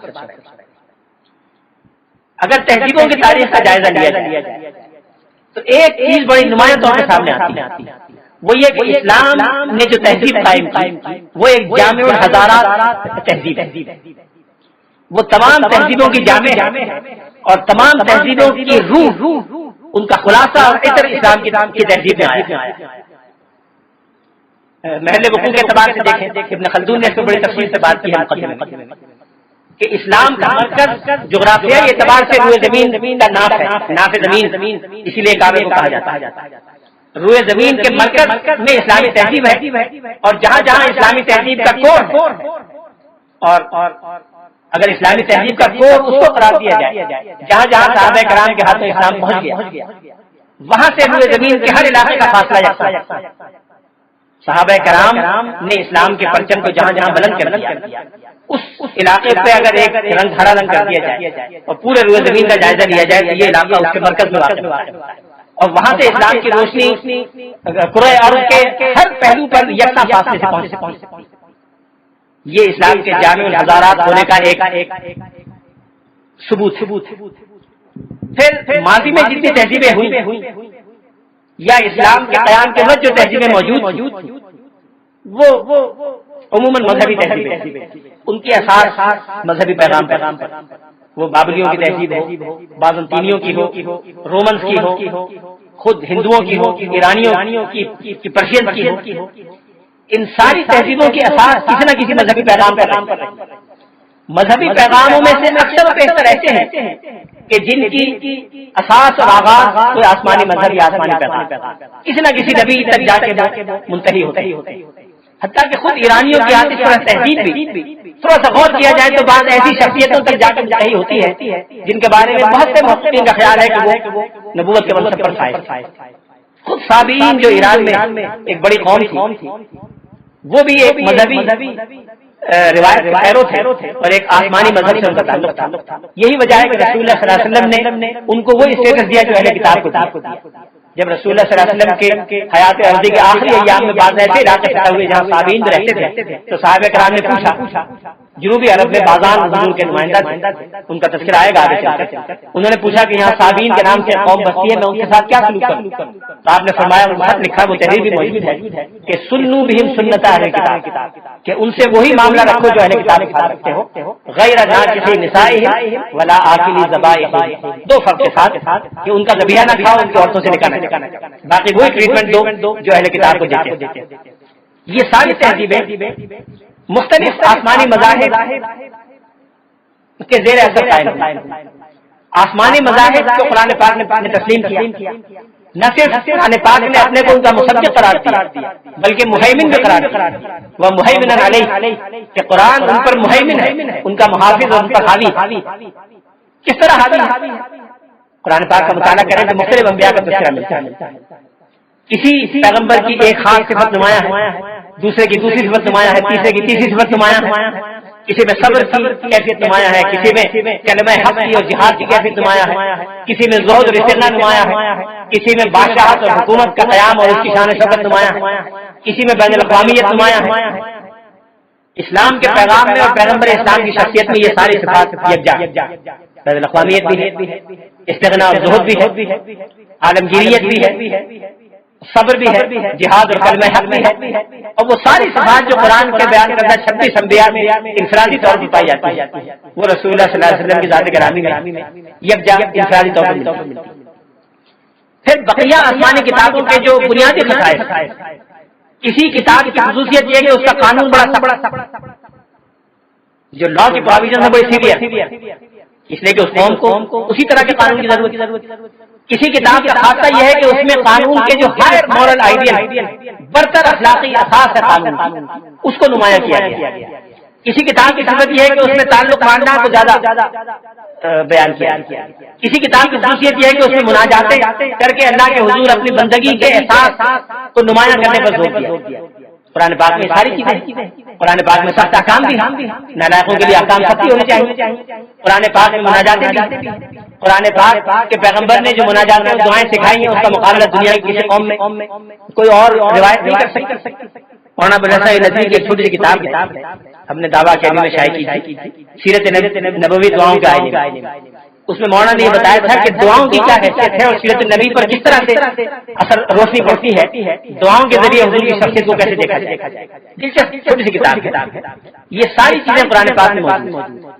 اس لیے اگر ان تہذیبوں کی روح قرآن پاک میں موجود ہے، جن پیغاموں پر وہ تہذیبیں قائم کی اس کی روح قرآن پاک میں محفوظ ہے، تو قرآن پاک سے جو تہذیب ابھرے گی وہ ساری تہذیبوں کی جامع قرار پائے گی۔ پھر قرآن پاک اپنے بارے میں ایک چیز اور جو بار بار کہتا ہے جو مغربی مستشرقین کی سمجھ میں نہیں آئی، قرآن پاک یہ کہتا ہے کہ آسمانی وحی کا تسلسل ہے۔ جس طرح تورات، انجیل، زبور کتاب تھی، میں بھی ایک کتاب، ہر مستشرق پچھلے 8-10 دنوں میں بہت سی کتابیں مستشرقین کی دوبارہ دیکھنے کا اتفاق ہوا۔ ہر مستشرق شکایت کرتا ہے کہ مسلمانوں نے جب رسول اللہ صلی اللہ علیہ وسلم کو آئیڈیلائز کیا تو حضرت موسیٰ کی طرح پیش کرنے کی کوشش کی، حضرت عیسیٰ کی طرح پیش کرنے کی کوشش کی۔ محدثین نے کیا کوشش کی؟ تو قرآن کہتا ہے، خود رسول اللہ نے کہا کہ میں انہی کے پیروکار ہوں، انہی کے نمونے کو لے کر چلنے والا ہوں۔ قرآن پاک کا سب ان پیغمبروں کے تذکرے سے بھرا ہوا ہے۔ اس لیے یہ تو وہ چیز ہے جو ہر مسلمان کے رگ و پے میں ہے۔ اس سے پتہ چلا کہ اسلامی تہذیب جامع الحضارات ہے، جغرافیائی محل وقوع کے اعتبار سے مرکزی حیثیت رکھتی ہے، تمام ان آسمانی مذاہب اور پیغامات کی جامع ہے جن کی بنیاد پر تہذیبیں قائم ہوئی، قدیم مذاہب کے تسلسل میں ہے، اور اس سے بڑھ کر اہم چیز اسلام سے پہلے کی جو تہذیبیں ہیں اور اسلام سے بعد کی جو تہذیبیں ہیں، ان دونوں کے درمیان اگر کوئی نقطۂ وصل ہے تو وہ اسلامی تہذیب ہے۔ اس نقطۂ وصل ہونے کو مغربی مصنفین بھی تسلیم کرتے ہیں، سارٹن نے اس پر بڑی بحث کی اور کئی لوگوں نے اس کو لکھا ہے۔ یہ بات کہ اگر اسلامی تہذیب نہ ہوتی تو جدید تہذیبوں کا ربط ماضی کی تہذیبوں سے نہیں ہو سکتا، ماضی کی تہذیبوں کا ورثہ جدید تہذیب تک منتقل نہیں ہو سکتا۔ یہ بات بہت سنی، علامہ اقبال نے بہت بات میں اس پر اشارہ کیا ہے، اور اس کی طرف بڑے عالمانہ اشارے یہ ہیں کہ اسلامی تہذیب کا تہذیبی رول کیا ہے۔ تہذیبی رول یہ ہے کہ جدید تہذیب وجود میں نہیں آ سکتی تھی اگر اسلامی تہذیب نہ ہوتی۔ اس تہذیب کا آغاز رسول اللہ صلی اللہ علیہ وسلم کی ذات گرامی سے اور اس کی اساس مدینہ منورہ ہے، اس کی اساس وہ تہذیب اور ثقافت ہے جو ہجرت کے بعد قائم ہوئی۔ اس لیے اس تہذیب کو سمجھنے کے لیے ضروری ہے کہ رسول اللہ صلی اللہ علیہ وسلم کی سیرت کا مطالعہ کیا۔ ایک علمی اہمیت مطالعہ سیرت، ابھی ہم عرض کر چکے ہیں کہ اسلام ایک نئے دور کا آغاز، اس نے ایک نئی تہذیب کو جنم دیا۔ اس نئی تہذیب کی جن چیزوں پر اساس تھی اس میں عالمگیریت کا تذکرہ ہو چکا ہے، مساوات بشر کا تذکرہ ہو چکا ہے۔ تیسری اہم چیز یہ تھی جو علمی اعتبار سے انسان کی علمی اور فکری تاریخ میں بڑی اہمیت رکھتی ہے، شاید ایک نقطۂ تحول ہے، ایک ٹرننگ پوائنٹ ہے انسانی تاریخ میں، انسان کی فکری تاریخ۔ وہ یہ کہ قرآن پاک اور رسول اللہ صلی اللہ علیہ وسلم نے پہلی مرتبہ عقل اور نقل کے درمیان ایک توازن پیدا کیا۔ ماضی میں یا تو عقل کا زور تھا اور نقل کو لوگوں نے بھلا دیا، یونانیوں کی مثال ہمارے سامنے، یا نقل پر زور دیا اور عقل کو بھلا دیا، ہندوؤں کی مثال ہمارے پڑوس میں۔ اس لیے نہ مجرد نقل کی بنیاد پر وہ کھڑا ہو سکا، نہ مجرد عقل کی بنیاد۔ اسلام نے پہلی مرتبہ عقل اور نقل ان دونوں کے درمیان ایک توازن قائم کیا۔ پھر ایک بدوی معاشرے کو، ایک خالص بدوی معاشرے کو حضور نے ایک ایسا عالمگیر، عالمانہ، عاقلانہ اور مہذب معاشرہ بنا دیا جو عقل اور نقل دونوں کے تقاضوں کو کامیابی سے لے کے چلا اور دنیا کے گوشوں میں اسے پہنچا دیا۔ اختراق رنگ و نسل اور تمیز عنصری کو ختم کر کے ایک ایسی مساوات بشر قائم کر جس سے بڑھ کر نمونہ آج تک پیش نہیں کیا جا، جس میں یہ حکم دیا گیا کہ اگر ایک ناک کٹا ہوا حبشی غلام کی امیر ہو تو اس کی اسی طرح پیروی کرو جیسے ابوبکر عمر کی پیروی کرو۔ یہ بات آج تک دنیا حاصل نہیں کرتی۔ آج بھی دنیا میں سارے دعووں کے باوجود کچھ لوگوں کو ویٹو حاصل ہے، کچھ لوگ زیادہ مساوات رکھتے ہیں بنسبت اوروں۔ پھر ایک بڑی بنیادی چیز جو علمی تاریخ میں بڑی اہمیت رکھتی ہے وہ یہ کہ حضور علیہ السلام نے توحید کا حقیقی مفہوم لوگوں کی رگ و پے میں اس طرح سے جاگزین کر دیا کہ کوئی بڑی سے بڑی گمراہی، بڑی سے بڑی آفت، بڑی سے بڑی مصیبت اس ایمان کو متزلزل نہیں کر۔ یہ نہ اسلام سے پہلے ہوا نہ اسلام کے بعد۔ لوگ سمجھتے ہیں کہ توحید ایک ڈاکٹرینل ایشو، ایک مسئلہ علم کلام کا نقل، یہ محض علم کلام کا مسئلہ نہیں ہے، یہ ایک زندہ قوت کا نام ہے جو جب تک زندہ قوت تھی اس نے مسلمانوں کو متحرک رکھا۔ اس زندہ قوت کے مظاہر اور ثمرات اور برکات اتنے بے شمار ہیں کہ اس پر گفتگو کے لیے الگ ایک محفل درکار ہے، لیکن ایک چھوٹی سی مثال میں کرتا ہوں۔ اسلام سے پہلے بہت سی اقوام میں، ہمارے پڑوس میں چونکہ واقع ہے زیادہ، ہمارے پڑوس میں ایک تصور یہ اب بھی ہے، ماضی میں اور قوموں میں بھی تھا کہ ہر وہ قوت جو کائنات میں نافع اور ضار وہ الوہیت کے عناصر رکھتی ہے، نفع و ضرر الوہیت کا امتیاز۔ اگر کوئی جانور کسی کو نقصان پہنچا سکتا ہے تو وہ یقیناً الوہی سے بات رکھتا ہے۔ کسی دریا کے پانی سے لوگ متمتع ہو رہے ہیں تو وہ دریا الوہی سے بات رکھتا ہے۔ کسی درخت کی چھاؤں اور پھل سے لوگ غذا اور دوا حاصل کر رہے ہیں تو وہ درخت الوہی سے بات رکھتا ہے۔ اس طرح ہوتے ہوتے کچھ 3 کروڑ دیوتا ہمارے پاس سے بن گئے۔ دنیا کی مختلف اقوام میں یونانی جو بڑے علم و فن کی معراج میں بتائے جاتے ہیں، علم و حکمت کا ہر موتی یونان کی کان سے نکلتا ہے اہل مغرب کی نظر میں، وہاں ہر چیز کے الگ الگ دیوتا۔ آج کل جو بہت ساری اس طرح مروج ہیں یہ سب یونانی دیوتاؤں کے نام، جس کو ہمارے یہاں بقیہ دکانوں کے نام رکھے جاتے ہیں، اسکولوں کے نام رکھے جاتے ہیں، بہت سارے الفاظ یونانی ہیں، یہ سب دیوتاؤں کے نام۔ آگ کا دیوتا الگ ہے، کھیلوں کا دیوتا الگ ہے، اور فلاں کا دیوتا الگ ہے، فلاں کا دیوتا الگ ہے۔ یہ سارے دیوی دیوتا ہمارے یہاں بھی آج تک مروج۔ یہ تصور کیوں پیدا ہوا؟ اگر یہ تصور ہو کہ ہر وہ چیز جو نافع اور ضار ہے وہ دیوتا ہے تو دیوتا کو کوئی کاٹ کے تحقیق نہیں کرتا۔ دیوتا تحقیق کا موضوع نہیں ہوتے، دیوتا احترام کا مرکز ہوتے ہیں، تحقیق کا موضوع نہیں۔ احترام اور تحقیق 2 الگ الگ چیزیں ہیں انسان کے مزاج کے اعتبار سے۔ اگر آپ میڈیکل سائنس کے طالب علم اور آپ کو کسی لاش کو چیر پھاڑ کرنا ہو، خدا نخواستہ والدہ کا انتقال ہو جائے تو آپ والدہ کی لاش کو چیر پھاڑنے کے لیے تیار نہیں، والد کا انتقال ہو جائے تو والد کی لاش کو چیر پھاڑ کے طبی تربیت کے لیے آپ تیار نہیں، اس لیے کہ احترام اور عقیدت وابستہ ہے۔ دوسرے کی لاش کو چیر پھاڑنے کے لیے تیار ہو جائیں اس لیے کہ وہاں احترام اور عقیدت وابستہ نہیں ہے۔ تو جہاں احترام اور عقیدت ہو وہاں تحقیق نہیں ہوتی، اس سے یہ پتہ چلا۔ تو اگر گنگا اور جمنا دیویاں ہیں تو گنگا اور جمنا میں تحقیق نہیں ہو سکتی۔ اگر بادل دیوی ہیں تو بادلوں میں تحقیق نہیں ہو سکتی۔ چاند اور سورج اگر دیوتا ہے، چندر بنسی اور سورج بنسی تو ان پہ تحقیق نہیں ہو سکتی۔ تحقیق تو اس پہ ہو سکتی ہے جس کو آپ توڑ پھوڑ کے اپنے کام کے لیے استعمال کرنا چاہتے ہو۔ قرآن پاک نے جب توحید سکھائی یہ بھی کہا کہ خلق لکم ما فی الارض جمیعا، جو کچھ ہے وہ تمہارے لیے پیدا کیا گیا، سخر لکم ما فی الارض جمیعا، جو کچھ ہے تمہارے لیے مسخر کر دیا گیا ہے، اس کو دیکھو، توڑو پھاڑو، مطالعہ کرو، اس کو استعمال کرو، اپنے مقصد میں لاؤ۔ اس لیے میں یہ گزارش کرنا چاہتا ہوں کہ علوم و فنون کی تحقیق اور علوم و فنون کی تحقیق میں ایک نئے دور کا آغاز رسول اللہ صلی اللہ علیہ وسلم کی دی ہوئی تعلیم توحید کی وجہ سے ممکن ہوا۔ اگر یہ توحید کی دعوت نہ ہوتی اور اتنے شدت، جامعیت اور گہرائی اور گہرائی کے ساتھ نہ ہوتی تو تحقیق کے وہ راستے نہیں کھل سکتے تھے جو بعد میں کھل گئے۔ مطالعہ سیرت کی علمی اہمیت یہ تھی۔ اب مطالعہ سیرت کی اہمیت دور جدید کے لیے کیا ہے؟ دور جدید سے مراد آج کل کی بردست قوتیں، آج کل جو لوگ کار فرما ہیں۔ ہمارے واقعہ یہ ہے کہ دنیا مشرق و مغرب مسلمانوں کے در پہ، مسلمانوں کو نہ مشرق میں چین ہے نہ مغرب میں چین، مشرقی طاقتیں مغربی طاقتیں دنیا اسلام کی بدخواہ معلوم ہوتی، لیکن یہ بھی ہمارے واقعہ ہے کہ مسلمانوں کو نظر انداز کر کے کچھ نہیں ہوتا۔ نہ مشرق والے کچھ کر سکتے ہیں نہ مغرب والے کر سکتے ہیں. مشرق اور مغرب دونوں کو دنیا اسلام سے معاملہ کیے بغیر چارہ کار ہے. نہ اس 1 ارب 20 کروڑ قوم کو مٹایا جا سکتا ہے، نہ اس کے بغیر گزارا جا سکتا ہے، اور نہ اس کے بغیر معاملہ چلائے جا سکتے ہیں. گزشتہ 250-300 برس سے دبا کے اور نظر انداز کر کے معاملات کو بنانے کی کوشش ہو رہی ہے جو کامیاب نہیں. اس کے باوجود یہ ایسا پیغام ہے جو تیزی کے ساتھ پھیل رہا ہے، اور جو شخص نیک نیتی سے اسلام کا مطالعہ کرنا چاہتا ہے، میں ذاتی طور پر کئی ایسے حضرات سے مغربی حضرات سے واقف ہوں جنہوں نے کسی منفی نیت سے منفی عزائم سے اسلام کے مطالعے کا آغاز کیا، لیکن اس منفی عزائم کے باوجود اسلام کے پیغام نے ان کو اس طرح اپنی گرفت میں لے لیا کہ وہ ہم اور آپ سے بہتر مسلمان بلکہ اس مطالعے کے نتیجے میں تیار. یہ بھی اپنی جگہ ہو رہا ہے. لیکن مسلمانوں کو اہل مغرب کے سامنے اپنے کو کس طرح پیش کرنا چاہیے؟ مسلمانوں کو ریاست اور حکومت کی بڑی عادت. ریاست اور حکومت اسلام کا مقصد نہیں ہے، اسلام کی ضرورت ہے. اسلام میں ترتیب یہ ہے کہ پہلے خالص مذہبی اور دینی تعلیم رہی، پھر اخلاقی تربیت ہوئی، پھر اسلامی معاشرت وجود میں آئی، پھر اسلامی تہذیب وجود میں آئی، پھر اس اسلامی تہذیب کے تحفظ کے لیے ریاست کی ضرورت پیش آئی.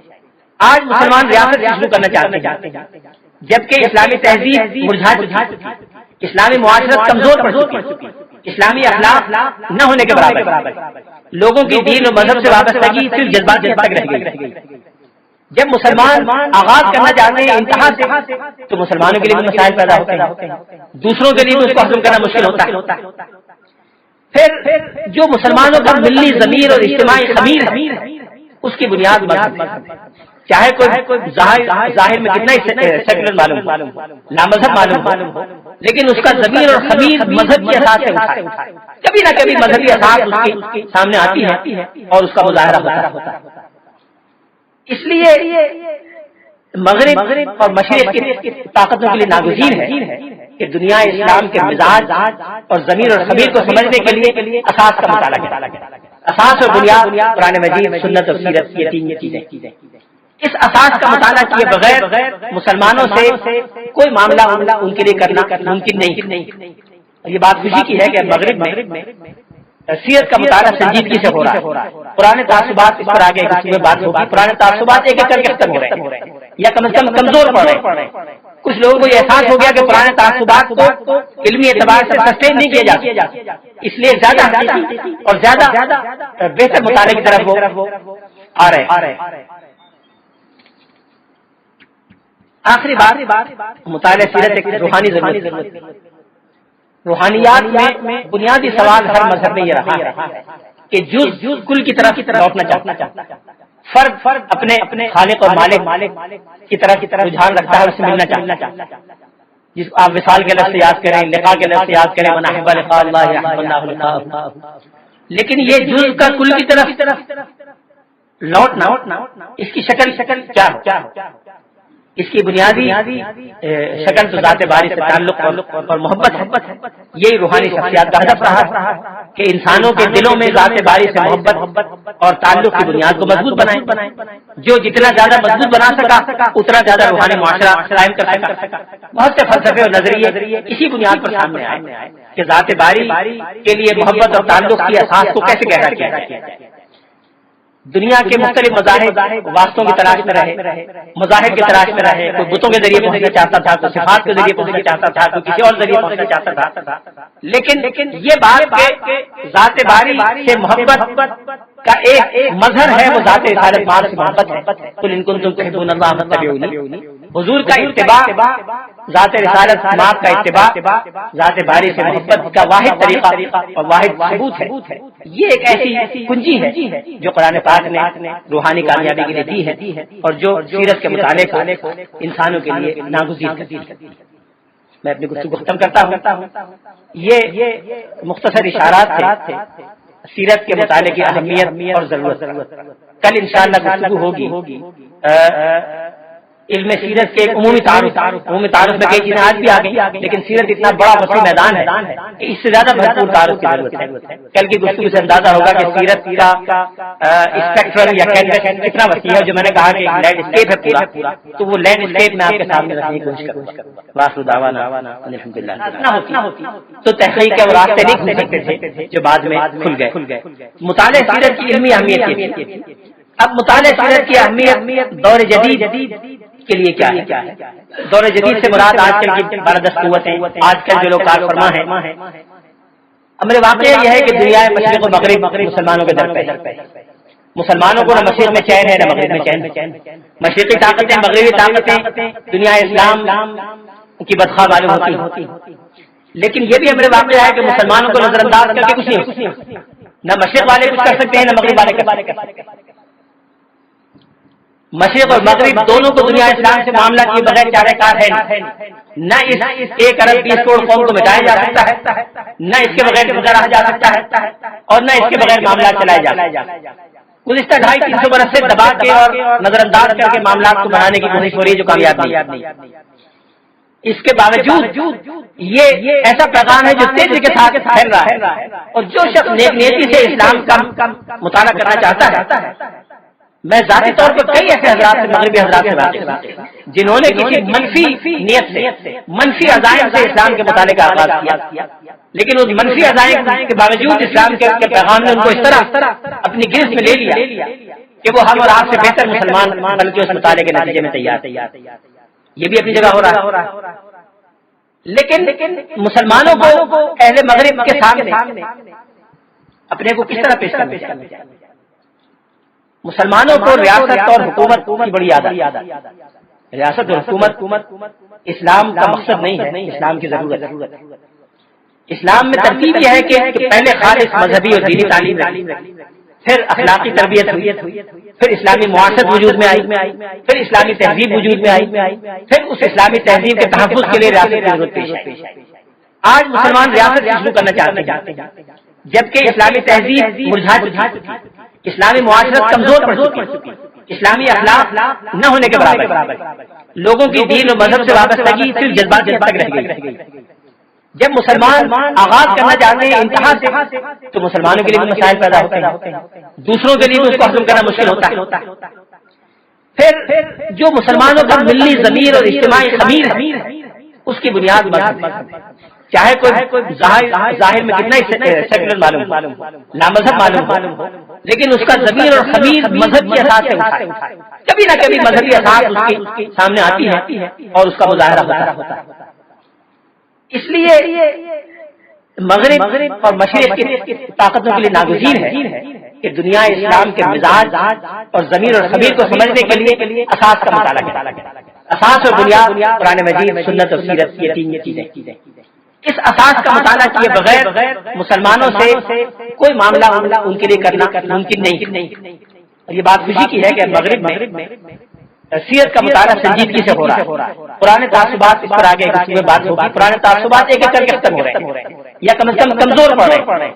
کچھ لوگوں کو یہ احساس ہو گیا کہ پرانے تعصبات کو علمی اعتبار سے سسٹین نہیں کیے جاتے، اس لیے زیادہ حقیقی اور زیادہ بہتر مطالعے کی طرف وہ آ رہے ہیں۔ آخری بات، مطالعہ سیرت ایک روحانی ضرورت۔ روحانیات میں بنیادی سوال ہر مذہب میں یہ رہا ہے کہ جز کل کی طرف لوٹنا چاہتا ہے، فرد اپنے خالق اور مالک کی طرف رجحان رکھتا ہے، اس سے ملنا چاہتا ہے، جس کو آپ وصال کے لفظ سے یاد کریں، لقاء کے لفظ سے یاد کریں، من احب لقاء اللہ احب اللہ لقاءہ۔ لیکن یہ جز کا کل کی طرف لوٹنا، اس کی شکل کیا ہے؟ اس کی بنیادی شکل تو ذات باری سے تعلق اور محبت ہے۔ یہی روحانی شخصیات کا ہدف رہا کہ انسانوں کے دلوں میں ذات باری سے محبت اور تعلق کی بنیاد کو مضبوط بنائیں۔ جو جتنا زیادہ مضبوط بنا سکا اتنا زیادہ روحانی معاشرہ قائم کر سکا۔ بہت سے فلسفے اور نظریے اسی بنیاد پر سامنے آئے کہ ذات باری کے لیے محبت اور تعلق کی اساس کو کیسے گہرا کیا جائے۔ دنیا کے مختلف مذاہب واسطوں کی تلاش میں رہے، مذاہب کی تلاش میں رہے، کوئی بتوں کے ذریعے پہنچنا چاہتا تھا، کوئی صفات کے ذریعے پہنچنا چاہتا تھا، کوئی کسی اور ذریعے پہنچنا چاہتا تھا، لیکن یہ بات کہ ذات باری سے محبت کا ایک مظہر ہے وہ ذات رسالت مآب سے محبت ہے۔ قل ان کنتم تحبون اللہ فاتبعونی، حضور کا اتباع، ذات رسالت مآب کا اتباع ذات باری سے محبت کا واحد طریقہ اور واحد ثبوت ہے۔ یہ ایک ایسی کنجی ہے جو قرآن پاک نے روحانی کامیابی کے لیے دی ہے اور جو سیرت کے مطالعے کو انسانوں کے لیے ناگزیر کرتی ہے۔ میں اپنی گفتگو ختم کرتا ہوں۔ یہ مختصر اشارات تھے سیرت کے مطالعے کی اہمیت اور ضرورت۔ کل انشاءاللہ گفتگو ہوگی علم سیرت کے ایک عمومی تعارف میں کئی چیزیں آج بھی آ گئی، لیکن سیرت اتنا بڑا وسیع میدان ہے کہ اس سے زیادہ بھرپور تعارف کی ضرورت ہے۔ کل کی گفتگو سے اندازہ ہوگا کہ سیرت کا اسپیکٹرم یا کینوس کتنا وسیع ہے۔ جو میں نے کہا کہ لینڈ اسکیپ ہے پورا، تو وہ لینڈ اسکیپ میں آپ کے سامنے رکھنے کی کوشش کروں گا۔ واخر دعوانا الحمدللہ۔